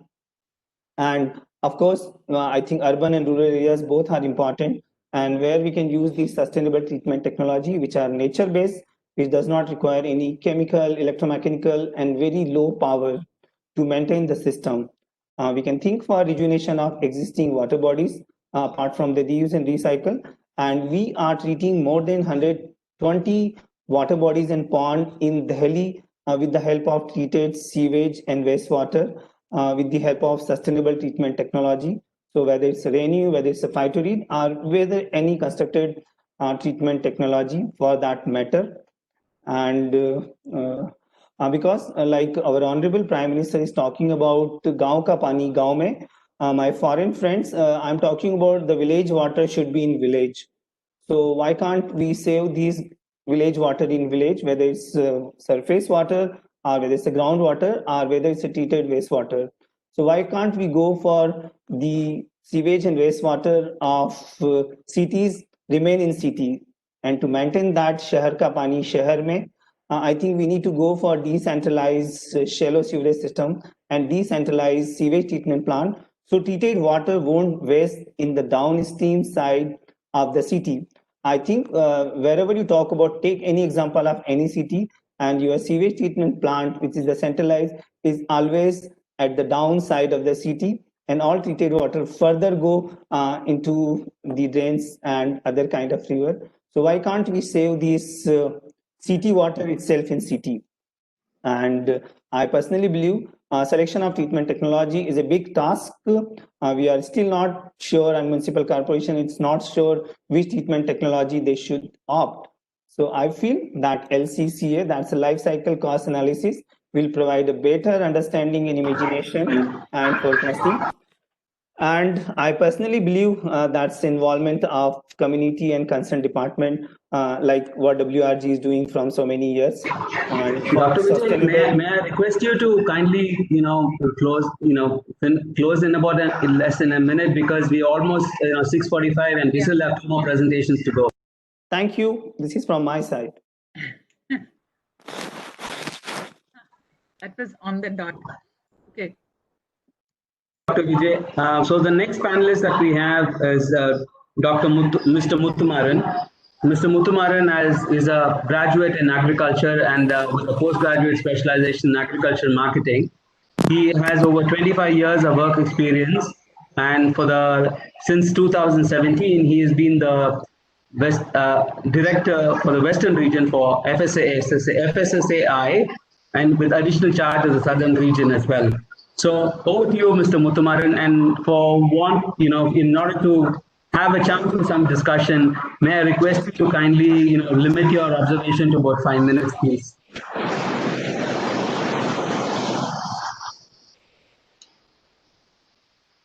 Thank you very much, sir.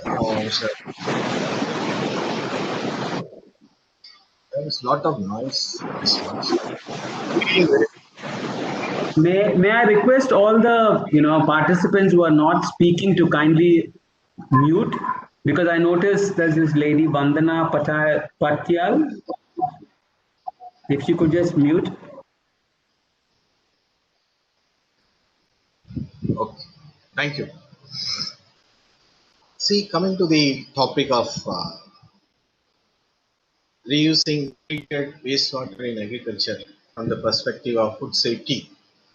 So first of all, I would like to give a brief about the Food Safety Standards Authority of India, which has been created under the Food Safety Standards Act 2006, established in the year of 2008, for the purpose of putting science-based standards, code of practices, and guidelines for assuring safe and wholesome food for the citizens of the country for happy and healthy life. Since 2008, FSSAI has made a drastic stride in creating standards, creating regulations to ensure safe and nutritious food to the citizens of the country. Of late, 2 years back, when we realized that the country's health scenario arising out of non-communicable diseases needs FSSAI's intervention more rather than putting standards and issuing guidelines and creating regulations. We have taken up a program called Eat Right India. Can I share the okay, leave it because I decided to talk. This Eat Right movement launched by FSSAI is with the objective of creating a transformation approach towards the food safety and nutrition scenario in the country by creating a regulatory environment and getting the voluntary cooperation from the food business operators and other stakeholders in the field of food business, as well as creating awareness to the consumers to know the right of what about the right food and wholesome food and food safety. So we have created a variety of programs. Even World Bank, one of the World Bank group is working with us. We have a platform called NetProfund created along with World Bank group. And the NetProfund means network of professionals in the field of food and nutrition, like organization like Association of Food Scientists and Technologists of India, Nutrition Society of India, Indian Dietetic Association, Culinary Association, Chefs Association, Indian Medical Association. All of them have come on one platform hosted by this World Bank group in association with FSSAI. We have drafted so many programs. Since the time is short, I cannot talk elaborately about them.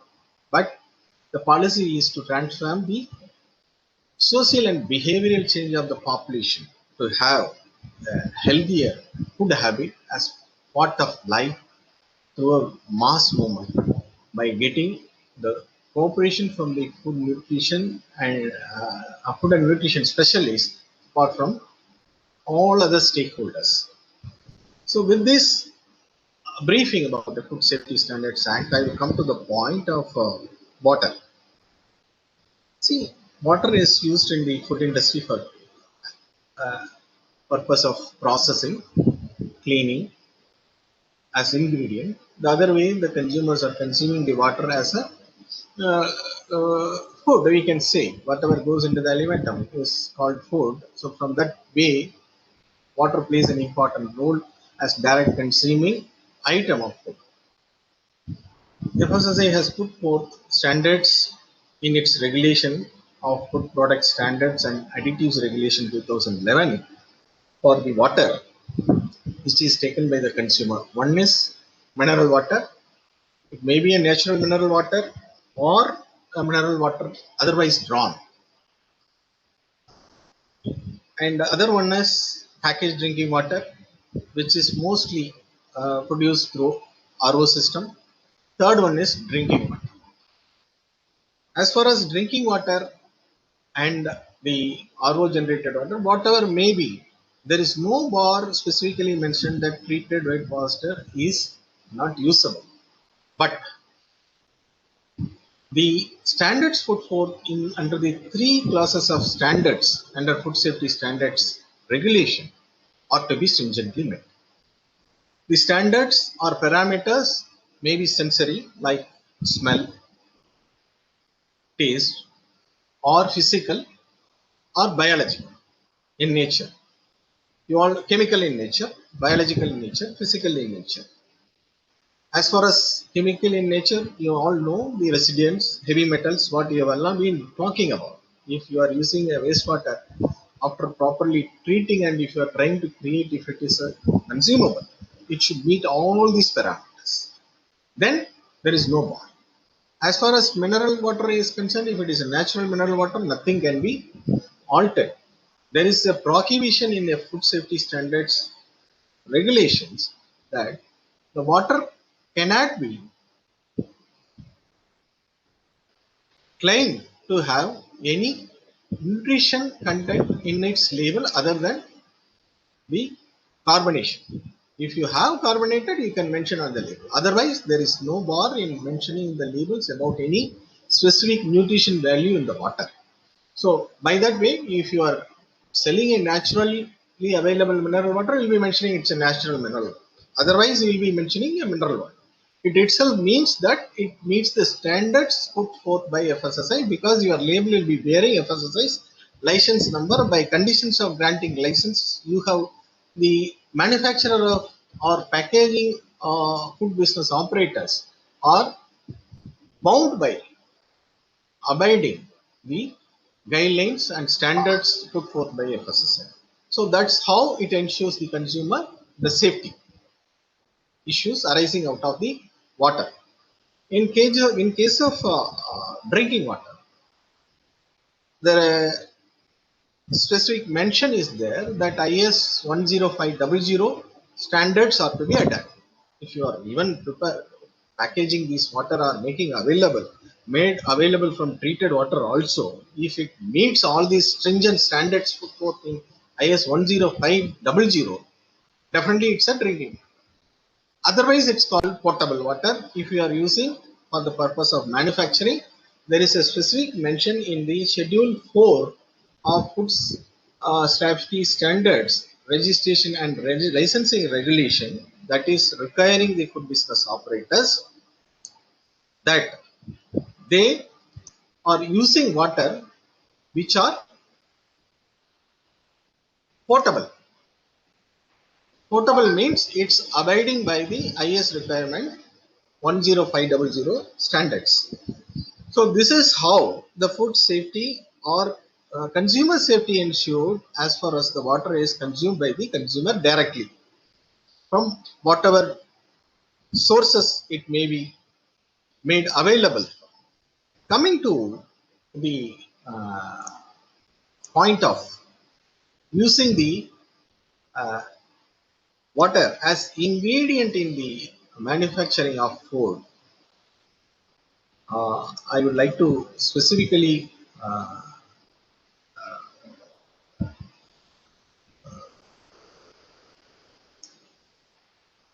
bring to the notice of all you.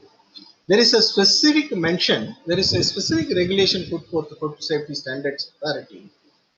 The regulation is called Food Safety Standards, Contaminants, Toxin and Residues Regulation 2011, which is very relevant to today's topic of treated water in agriculture, because in the definition itself, in the beginning, it has been mentioned the regulation, unless the context otherwise requires, crop contaminant means any substance not intentionally added to food, but which gets added to articles of food in the process of their production, including operations carried out in crop husbandry. It is very relevant.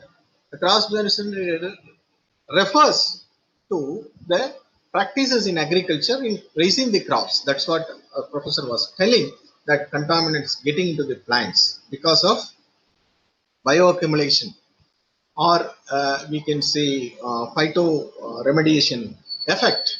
The plants may absorb the heavy metals from the treated water if not properly taken care. will contaminate the soil, it in turn will be taken by bioaccumulation in the plants and which will further pass through the process of food processing. So this definition says ground-food contaminant means any substance not intentionally added to food but which gets added to the articles of food in the process of their production, including operations carried out in crop husbandry, animal husbandry. You remember animal husbandry. Animals may consume this water, and veterinary medicine also they refer to. So these residues pass through the effluents treated and further carried forward in the manufacturing, processing, preparation, treatment, packaging, packing, transportation, or holding the articles of such food as a result of environmental contamination may result in the food safety concerns. So for this, FSSAI has clearly put forth a regulation which specifies what are the levels of pesticides that can be available in the processed food, or the water should be used in the potable form complying to standard 1S IS 10500. Then different levels of toxins, different levels of residues like insecticide residues around 213 pesticides have been listed. These are all having implication. All the food items are to be tested biannually, once in 6 months, voluntarily, and they should subject to all the residue tests and they should comply with the regulations and limits. In some of the cases, even some of the residues are totally not allowed.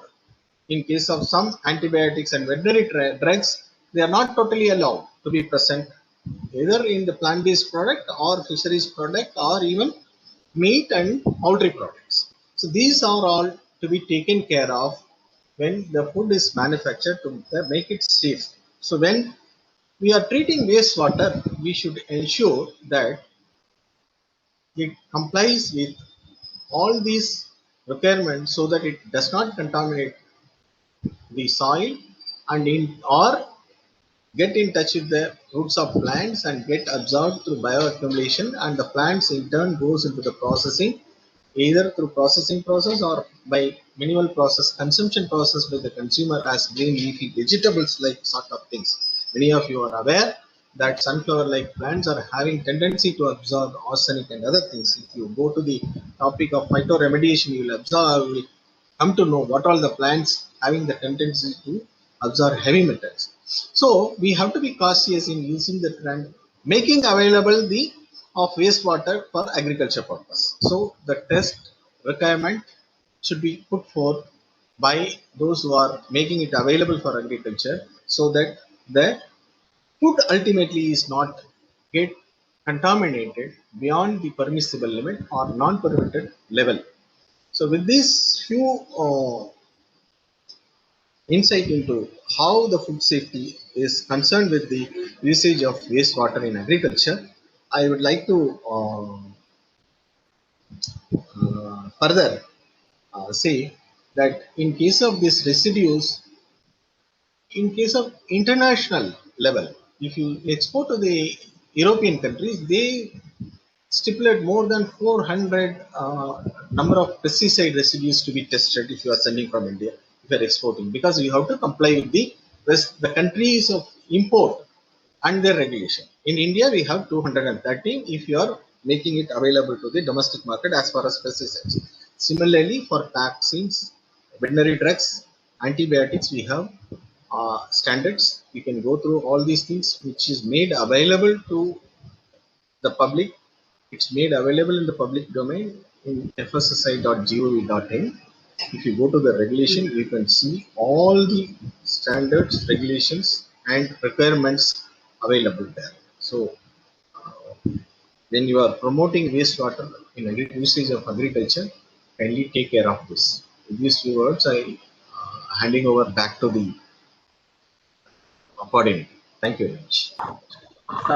Thank you, Mr. Muthumaran. That was very useful to understand, the importance of safety standards in food and how, the use of treated wastewater could or might what we should be mindful of when considering or using treated wastewater especially for edible crops.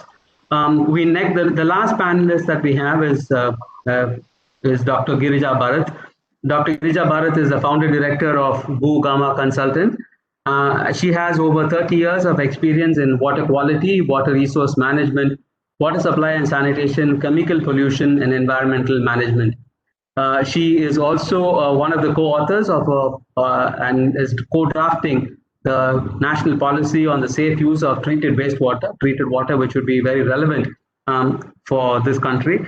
She has several publications, and she is also a recipient of numerous awards, including the recent Global Environmental Award 2020 at the World Water Summit.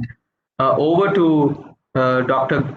Bharat, and again, request if our observations or be limited to about 5 minutes, so we could have some discussion with other members as well. Thanks. Over to Dr. Thanks, Ravi, for the kind introduction, and thanks WRG Group for organizing such a wonderful webinar, which is very relevant to this time. I would like to share my screen.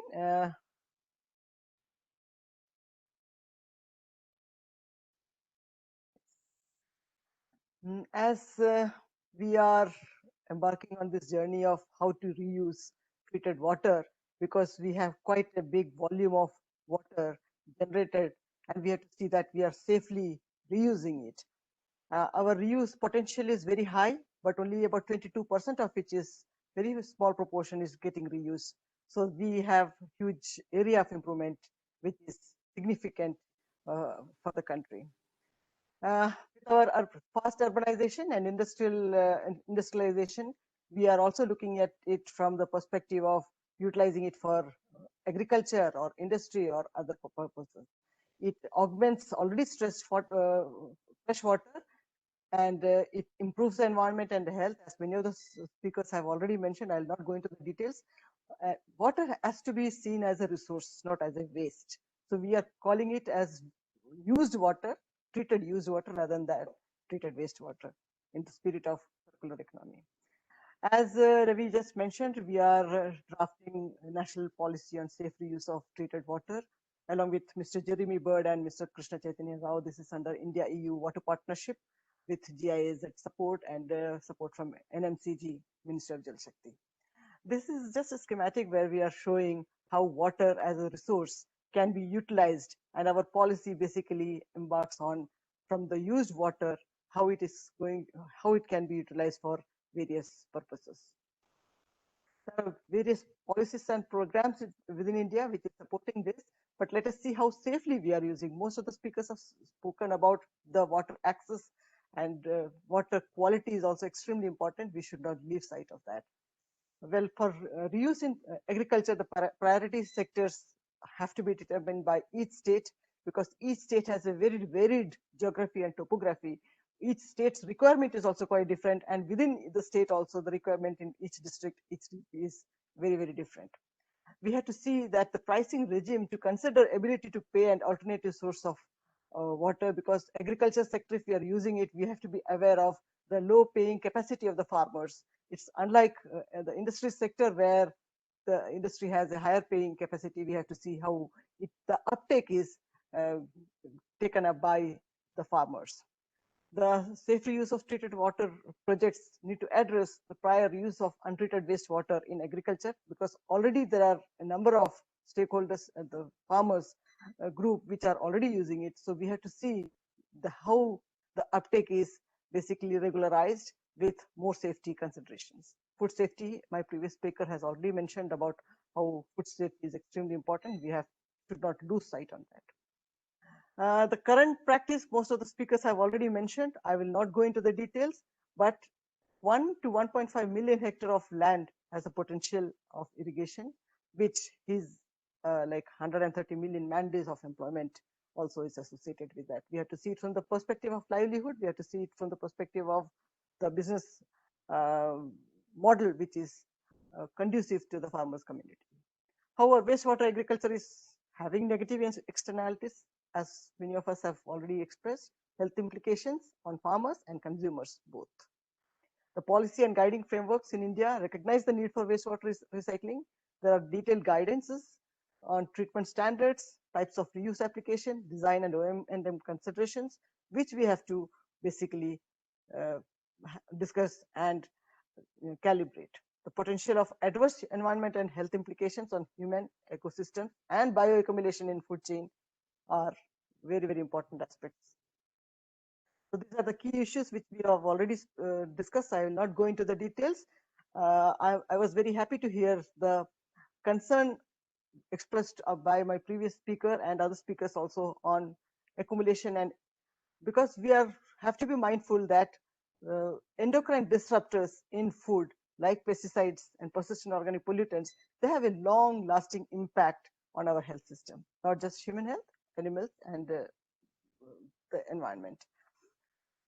Monitoring of, we are aware of the compliance with regulations in India and almost near impossibility of monitoring these compliances. So when we are talking about reuse in agriculture, that to edible food crops, we have to be very, very careful. We can talk of reuse in non-edible food crops, but then when it comes to edible food crops, the compliances have to be really, really stringent. And we know how difficult it is in India to monitor those compliances. Our data collections have increased, but there is no coherence, less coherence, and it is not carried out in a very systematic manner. Methodologies are different, so many times the coherence lacks. So the main points which I would like to mention here is standards to be fit for purpose based on different types of uses. There is, we need to follow a risk-based approach. We require greater compliance, as I mentioned already. We have to be mindful of the reuse in aquaculture as well. We are talking about agriculture, but aquaculture is also extremely important because these endocrine disrupting chemicals, processing organic chemicals, these are lipophilic. That is, they accumulate in milk and flesh, in fats. So there is a high chance that it gets passed. In fact, research supports that it gets passed. It's intergenerational.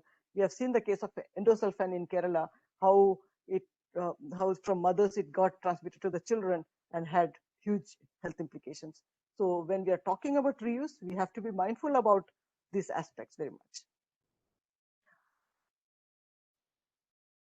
There are ample good examples within India, abroad also, like Zalta. My colleagues Anjali and others are already doing several works. Several good case studies are there in Maharashtra, Gujarat, etc. Water quality standards, we have several water quality standards and its implications, but then we have to see that the increased risk of bioaccumulation and emerging contaminants, which requires comprehensive monitoring system. I have already mentioned the national and state standards have to be periodically reviewed against international standards, because we know that our country doesn't support very expensive treatment processes.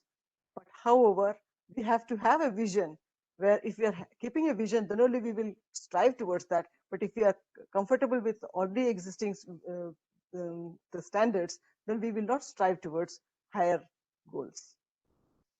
These are some of the standards from European countries, WHO, USEPA, and other standards. We have to be mindful about the metal accumulation. Recently, we have seen how selenium, lead, etc. were found in Eluru, and the havoc it had created. The entire nation was at shock. So heavy metals is something which we should not lose track on. The reclaimed water quality standards, I will not go into the details of this, but then as per the JRC, this is the JRC, the European standards, we have seen that there are 4 classes, class A, class B, class C, and class D, and there are different levels of risks, and they have specified very categorically where it can be used. Class A, reclaimed water to be used for irrigation, all methods, class A and B for certain levels, class A, B, and C for only drip irrigation. So it's very, very well defined. We also need to develop this kind of system in our reuse policies if we have to succeed without environmental as well as human health damage. We are aware of the NGT revised standards of 2019, and we have to see that we are from secondary treatment to tertiary to higher levels of treatment. There is a technology requirement and cost, and there is also possibility of increasing cost recovery. So we have to be mindful that our systems are striving towards reducing this BOD from 30 to 10. There is, as I mentioned, cost implication, but environment and health safety concerns have to be kept in mind. Contaminants like ARGs, which is increasing in the threat perception, has to be taken care of. This is a multi-barrier approach, which was 2011. This multi-barrier approach for consumption of related risk along with food chain as applied in wastewater irrigation, because we are seeing that wastewater, when it is treated, highly treated, and also if we are having multi-barrier approach like safe irrigation practices, hygienic handling, safe water, safe washing practices, and coupled with awareness generation, it reduces the risk substantially. So in order to have safe irrigation practices, we have to have in our system embedded these multi-barrier approaches as well. Few recommendations from my side. As we have mentioned, monitoring and enforcement of standard is extremely important, and we cannot lose sight of it. There is adequacy of current Indian standards compared to international standards, but then there are still a long way to go. However, keeping the international standards in sight, we have to be sure that we see that they are fit for purpose. So, and we should not be deterred by over specifying. Otherwise, we will not be end up as a non-starter. Let's not let perfection not be the enemy of good. We have to see that the practice starts, and then stepwise we can improve, and the compliances, etc., we can stepwise increase. Attention has to be paid to the transition of a more structured approach. The mapping of treated used water supply and demand has to be undertaken at state level to see how to match the production of urban water, the treated used water, with potential users. The next one is planning of safe reuse of treated water needs to consider trends in medium to long term and encourage investments by embracing principles of reliability and consistency. We have to consider transition arrangements that may be required for existing informal uses in agriculture as well as aquaculture. There is a requirement for technological guidance on appropriate business models, overall risk management. We have to see that we have to oversee performance targets and service level benchmarks. Application of incentives and penalties, sanctions is extremely important. We have to raise awareness and keep continuing with our research and development and capacity building efforts. These are some of the thoughts from my side. Thank you. Thank you, Dr. Bharat, for an excellent observation. I take your point that yes, we need to be mindful of the standards of, and thankful for making this comparison with what's available, what's applicable in this country with what's the relevant standards overseas. And also, you were very mindful. You said that let's not overdo the standards, because in the interest of being good, we don't want to defeat the purpose. Just to fill in what you said, from moving from the current standards to, the old standards of BOD, COD, and suspended solid to the new standard that NGT has proposed would require investments, capital investments of at least over about 30% of that already invested. But more importantly, what it also means is, in terms of the operation and maintenance cost, there will be an increase of about 15 to 20%.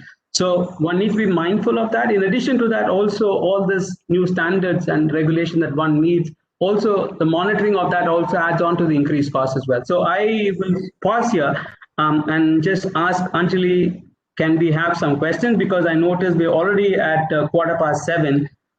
Do we have time for questions, or because we still have to have reflections of Dr. Bakshi?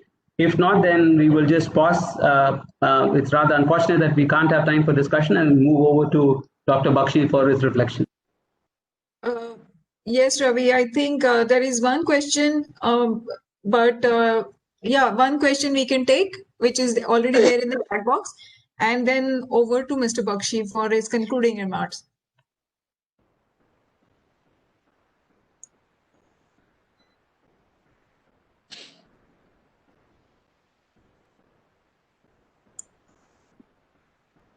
Ravi, there is one question. Is yeah, this there is. Dr. Huh? Yeah, yes, Ravi, please go ahead. Can you read out the question, because I'm unable to see anything on the chat box on mine? Okay, sure. I'll read it out. There is a question from Chaitanya Thakre to Ritesh, that he is saying that can you please throw some light on the required control measures for treatment of wastewater and its further applications, that is reuse. Yeah, so I think very relevant question for today's topic of reuse and recycle. Since like we are talking about control measures and we are facing the problem of corona. So I think now time has come to measure the different kinds of pathogen, especially coronavirus also, in the treatment plants. And apart from that, I feel these technology implementation of wastewater treatment should be based on the input characteristics of the wastewater.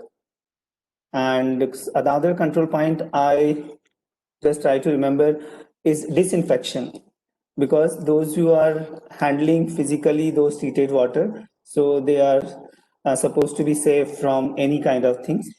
And these are some of the control points I can tell. And as per I just saw the chat box about the application. So I think applications are tremendous, but it should be specific. And I am happy to see the presentation of Professor Girja, which she is much elaborated about the need of the specific standard as per Indian context and as per the wastewater characteristic context. And like we all know, like heavy metal is a much concern as a bioaccumulation thing. And if we see like application should be based, control point that can be based, like we are talking about the POP, that's persistent organic pollutants.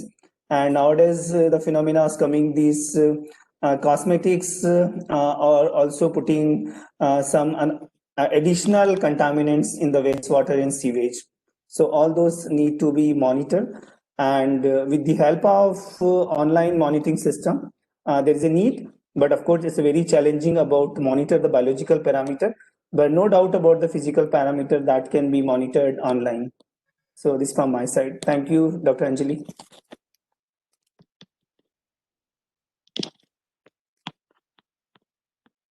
If there aren't any questions, I would like to thank the panelists for their excellent observation. I have a number of questions, but I would rather, in the for the paucity of time, I would just pause and have, ask this question directly to the to the panelists, and over to Dr. Bakshi for closing remarks.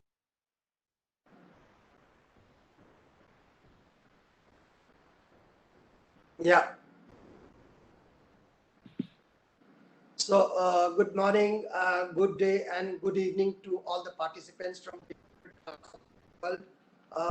Let me first thank the WRG 2030 WRG from Mumbai team, entire team led by Kavita, Anjali, Meghna, Murthy, and I think Dr. Patakkar is also here. So let me first congratulate you that you have successfully completed the second webinar in a series of 3 webinars. And I myself have benefited a lot by all the presentations that were made by the different panelists. Let me tell the crowd here, that audience here, that the selection of panelists has been very, very carefully done. And I find that almost all sectors in wastewater reuse and technology, they have been represented here adequately, including the regulator, including a regulator in food sector, that is Food Safety and Standards Authority of India, and also Dr. Girja Bharat, who spoke at length about safety measures and what is required to be done in the country in the present scenario. I was greatly impressed by the information given by many of the panelists, and I would like to mention that though the technologies are quite a few, the selection becomes a challenge for the user, whether he is the municipal commissioner or whether he is the chief officer of a municipality. The selection of the technology becomes a challenge, and that is where people like educated consultants, those who are working in this field, WRG, World Bank, etc., they can chip in and they can really advise the concerned municipal officer to select a particular technology. To give you an example, what is successful in Kalina by Niri may not be useful for Bhavnagar, or what is Bhavnagar experiment done by Mr. R.K. Sama. He gave the example of Bhavnagar, and he really spoke very well at length, and he proved that a decentralized system in villages is quite successful in Bhavnagar district. What is successful in Bhavnagar may not be successful in Bidkin, industrial area in Aurangabad, or it may not be successful close to Bombay, where it's an urban area. Entire Mumbai metropolitan region is urban area. So a selection of a particular technology is one issue which faces all the decision makers. Friends, I have been talking about these issues in various fora, and I have always said that the country is facing different problems as compared to countries like Israel or Singapore. We have an issue of priority. In a developing country like ours, where many issues are competing with each other, and many interests are getting represented in the parliament or in the assemblies or in the local bodies. They compete with each other, and the one who is very vocal, the one who is very, very strong, who can do arms twisting, the opposition, wherever it is very strong, they can do a lot of things, and therefore, unfortunately, the recycling and reuse of treated wastewater falls behind. It does not come in the top priority of all urban areas and urban local bodies. It falls below, and unfortunately, unless the chief of that administration takes personal interest, unless there are compulsions from the government, from the state government or the central government, unless there are court orders, this issue of treatment and reuse and recycling of wastewater falls quite below the desired priority level. That is the real problem in this country, and that is why you find that although the knowledge is getting gathered, people are not really able to concentrate and take these things forward. This is first important problem in this country. Second is finance. Now, as all of us know, that use of treated wastewater is not going to give too much of returns. In terms of returns, then companies or the municipal corporations shy away from taking up these projects because the pressure on their funds, limited funds, is very, very high, and therefore they would look for immediate gains. What are immediate gains? For the elected representative, immediate gains are whether the electorate is impressed or not. If the electorate is impressed, then that the municipal corporation corporators or the MLAs, members of legislative assembly, or the members of parliament, they are very happy to take up those projects which impresses the electorate. Now, projects like treatment of wastewater, it does not impress so much because it is not visible, first of all, and even if it is visible, it is far away from the society, from the habitation, and therefore these projects fall behind and they do not go for such projects. So financing is one issue where most of the managers, urban city managers or even village managers, will find it difficult to go ahead and finance the project. But let me remind all of you, and let me also tell you that financing is a direct, it's directly related to the volume of operations. So if the country or if some state government decides to take up in a number of villages or village panchayats, a project like that of Mr. Sama can become financially viable. If you take too many villages on one model, it is possible to bring down the cost. So unless we start doing it, it is not possible to really bring down the cost. If everybody starts thinking of immediate gain and immediate investment, then it is not possible to address any problem. So the state governments, the central governments, they have to take some decision at some point of time to finance, if not fully, at least partially, to finance these projects so that it takes off, it impresses the people, it gives results, and finally it becomes viable because of volume of operation. That is a very, very important point. Then third very important thing for decision makers is that all decision makers, with a few exceptions, all decision makers, whether they belong to the political arena or whether they belong to the bureaucracy, they are very, very cautious about taking decisions where the results are uncertain. If the results are uncertain, if the results are not going to be fruitful, then entire bureaucracy, they develop a cold feet. And also the political masters then shy away from taking such decisions. So what is required? You take the decision even if it is likely to be a failure, even if it is likely to be adverse, even if it is likely to be not acceptable by the audit in future days to come. Unless you take these decisions and learn from the failures, it is not possible to revive, innovate, and improve. So that consciousness has to come in the bureaucracy and the decision makers, that you have to take the decision. You can't sit and wait for the technology to mature and then take a decision. Some decisions have to be taken. This is the third problem. So let me once again repeat that first is the question of priority. Second is the question of huge finances requirement, and that will reduce provided the volume of operations go up. And third is the willingness of decision maker to take a decision even if it appears to be uncertain or adverse. It's a very, very tough thing to do, but it's very easy to talk. I can talk like that, but then when I am in a position to take decision, I may not take that decision because of the complexities, because of the risks, and therefore I just want to give a message that some people have to take that risk and they have to lead the way.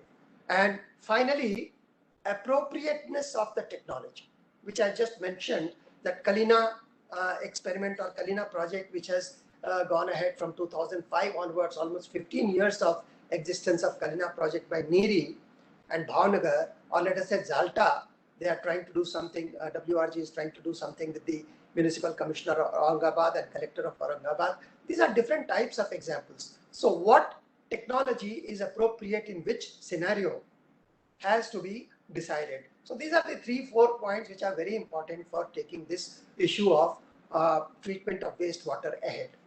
We are very lucky today. We are very lucky that Government of India, under the directions of the Honorable Prime Minister, they have worked on the national policy on treated wastewater reuse. It's a timely intervention by Government of India, because all states have their different policies of treated wastewater use.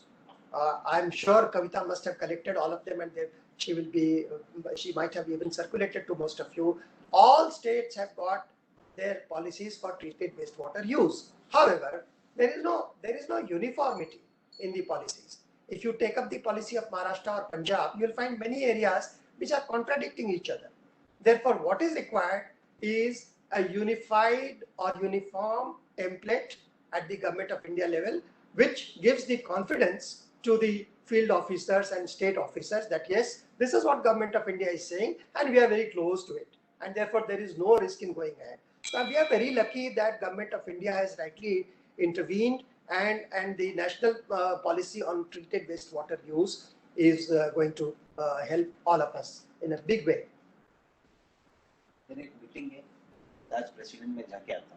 You will have something, tea, coffee. I'll leave after.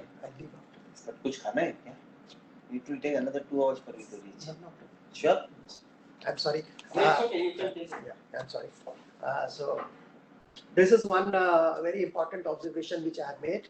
And decentralized, Mr. Sama talked about decentralized zero waste village also he showed, and he talked about decentralized treatment plants which are going to be viable for very small villages and village panchayats. Friends, if you take the example of Maharashtra, there are 28,000 village panchayats, and the number of villages, there will be about 51,000. Similarly, in other states, if you take up, then more than 800,000 village panchayats are there in the country. So you see the huge potential of the technology getting implemented and the costs coming down. So those in the audience who are looking for good business in the future time to come, they have to start working in this direction.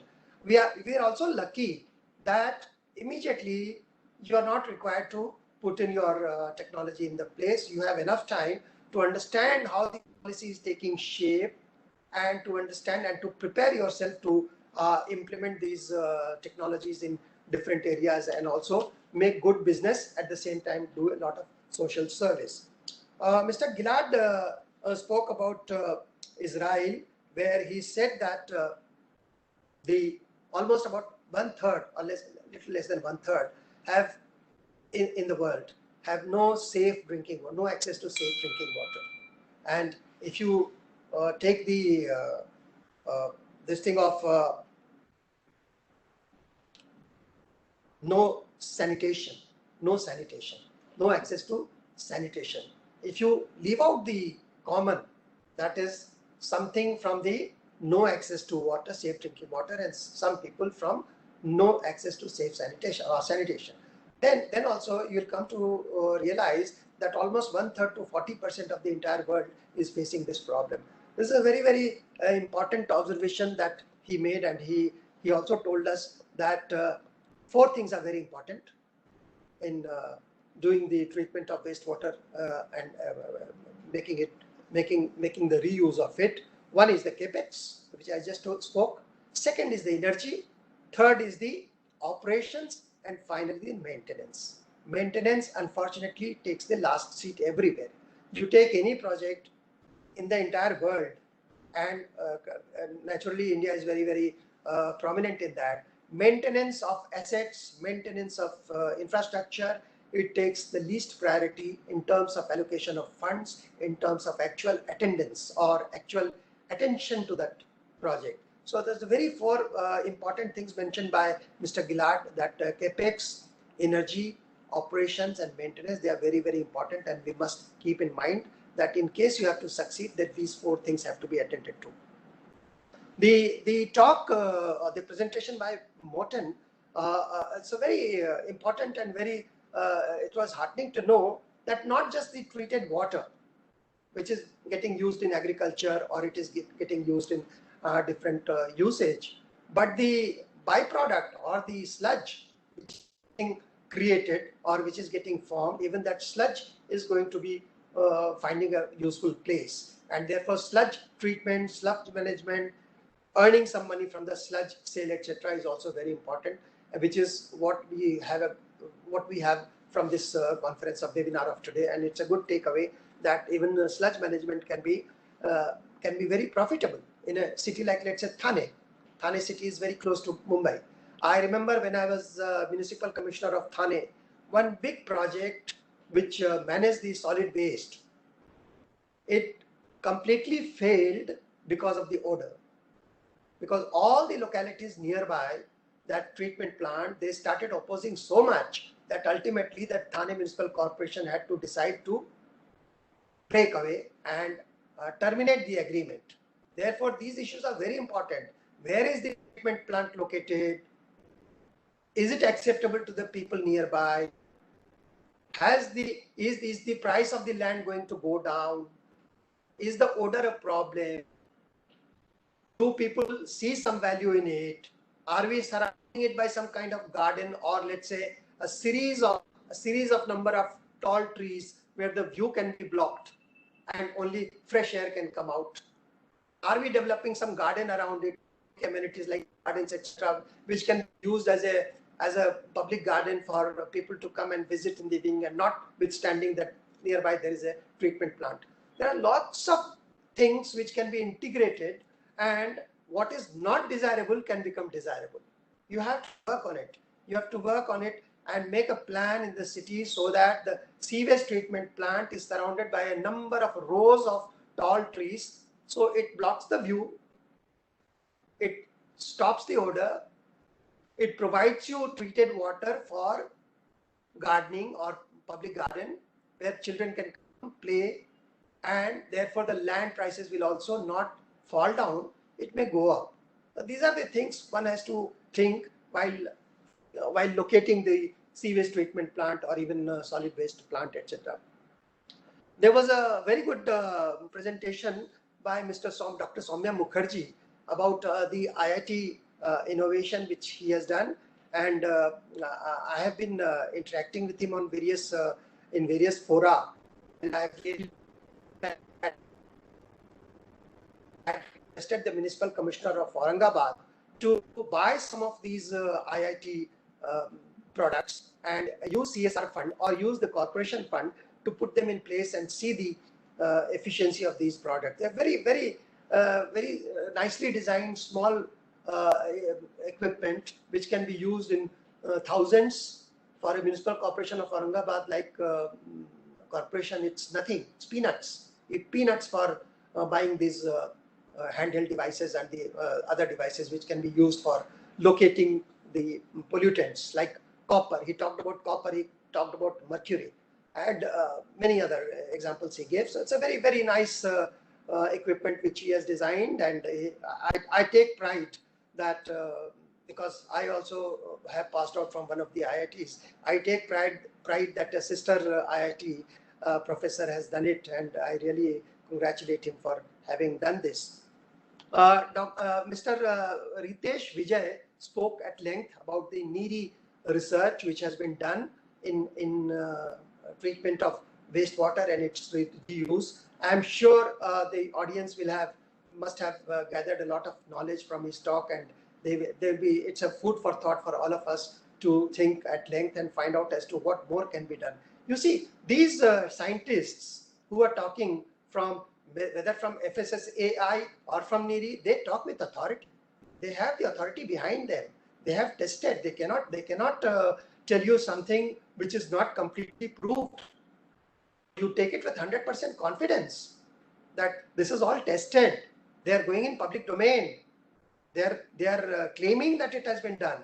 So nothing more is required. You just accept it and proceed. And once you do that, you will find that many areas will open up for new innovation, for adaptation of the technology, and also for reducing the cost, etc. I personally learned a lot from Dr. Muthumaran, who is the director of Food Safety and Standards Authority of India. In fact, I remember when I was in the authority of Water Regulatory Authority of Maharashtra, I had once told Anjali that please get in touch with the FDA, Food and Drugs Administration of Maharashtra, and find out as to what should be the purity level of water for a particular crop, or let's say a fruit crop. Let's say for grapes in Nashik, or let's say banana in Jalgaon or some other place. And she was working also on that. So FSSAI is the correct authority, which will be much better than even the FDA, along with the FDAs of various states, who can really tell you that what is the purity level required for a particular fruit. Because there are pockets, at least in Maharashtra, I can talk with authority in Maharashtra, there are pockets of fruit growing areas which export fruits to various countries. And it will be shocking to know that some of the grape consignments which went from Nashik got rejected in the recipient country because it did not meet the standards. Just imagine the loss and the shock and the bad news. All these things, if you add them together, the losses in terms of finances are huge. And therefore, I have been talking about these things. And in fact, in the last presentation also, I did say that can we think of a cluster approach for fruit growing? Can we say that Nashik, mainly grape growing city, Bhusawal, Jalgaon, banana growing city, can we then advise that for a particular cluster, what is the purity requirement? See, it is impossible for any municipal commissioner or municipal corporation to treat the water to such a level that it will suit all crops. Just not possible. Therefore, can we have a cluster approach even to the extent of 80-90% of the area, that this is the cluster, this grape cluster, and here the requirement of water purity is in this band. If you have this band, then grape will not get affected and it will have successful exports. In let's say places like Ahmednagar, if pomegranate requires this, it doesn't get affected, then this is the purity level, and pomegranate then gets exported successfully.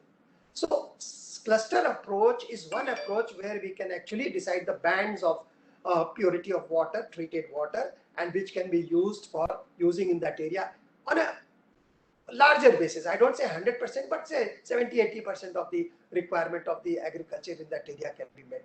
This will be very, very suitable, and FSSAI is the correct authority who can do research on this cluster approach and also provide some information to the field officers, so that it's a win-win for the entire lot. That is, the importing country gets a very, very competitive price by importing it from India. That's a onions are getting imported by the Bangladesh like countries, or Pakistan, or even Nepal and all that. Therefore, the importing countries will find it very useful. The exporting districts, they will find it very useful, and all the health issues will be taken care of. I think I have tried to sum up most of the points which have been discussed. Lastly, Dr. Girija Bharat, she spoke about monitoring and data updation, collection. Unfortunately, and I have always been feeling it throughout my service, in my IAS service of almost 43 years total, I have always felt that data collection and data monitoring has been a totally neglected subject in this country. Thankless job.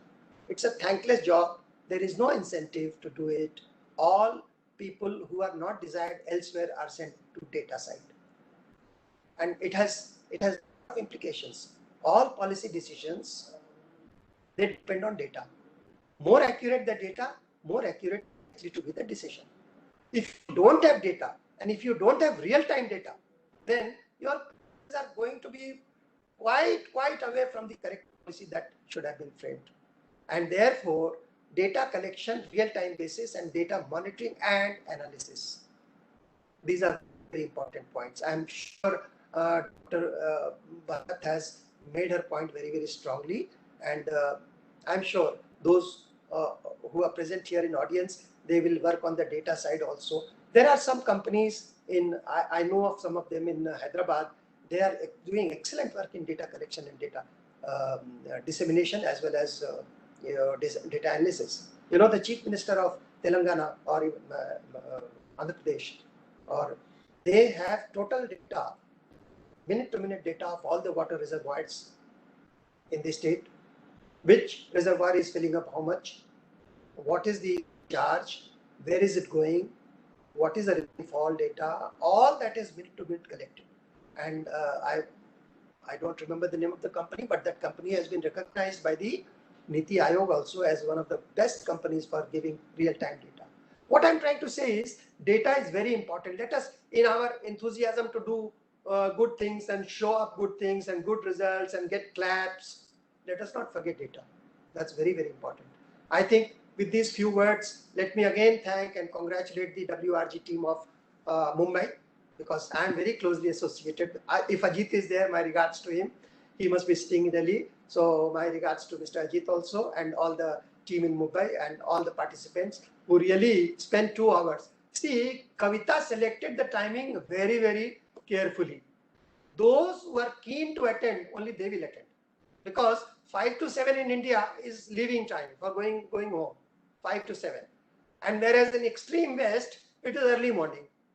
So those who are keen, only they will attend. This is how Kavita is selected. So thank you. Thank you so much. Good night. Thank you. Thank you, Mr. Bakshi. Thank you for your kind words, and thank you for your solidarity and support for helping us put different elements of this jigsaw together, guiding us and showing us the way to work on this complex but very important initiative. And for the most inimitable way in which you summarize various insights and different perspectives and bring it all together. So I think, we can't thank you enough. Thank you very much. And on behalf of 2030 WRG and the World Bank, we thank our co-conveners, the Israel State Mission, the Indo-EU Water Mission, GIZ, WBCSD for their collaboration on this webinar series. And thank you to all our esteemed panelists, our audience, and our partners for attending this session. We invite you to work with 2030 WRG and the government of Maharashtra to mainstream and institutionalize reuse of treated wastewater and help in scaling a circular water economy. Thank you very much. We will be convening the third and final webinar in the series, which is on financing and governance aspects of wastewater reuse, most likely in February. We will be sending out a detailed agenda and the dates soon, so please diarize that. Thank you once again, everyone. Stay safe, stay well, take care, and wish you all a happy Sankranti and a happy harvest season. Thank you very much. Thank you. Thank you.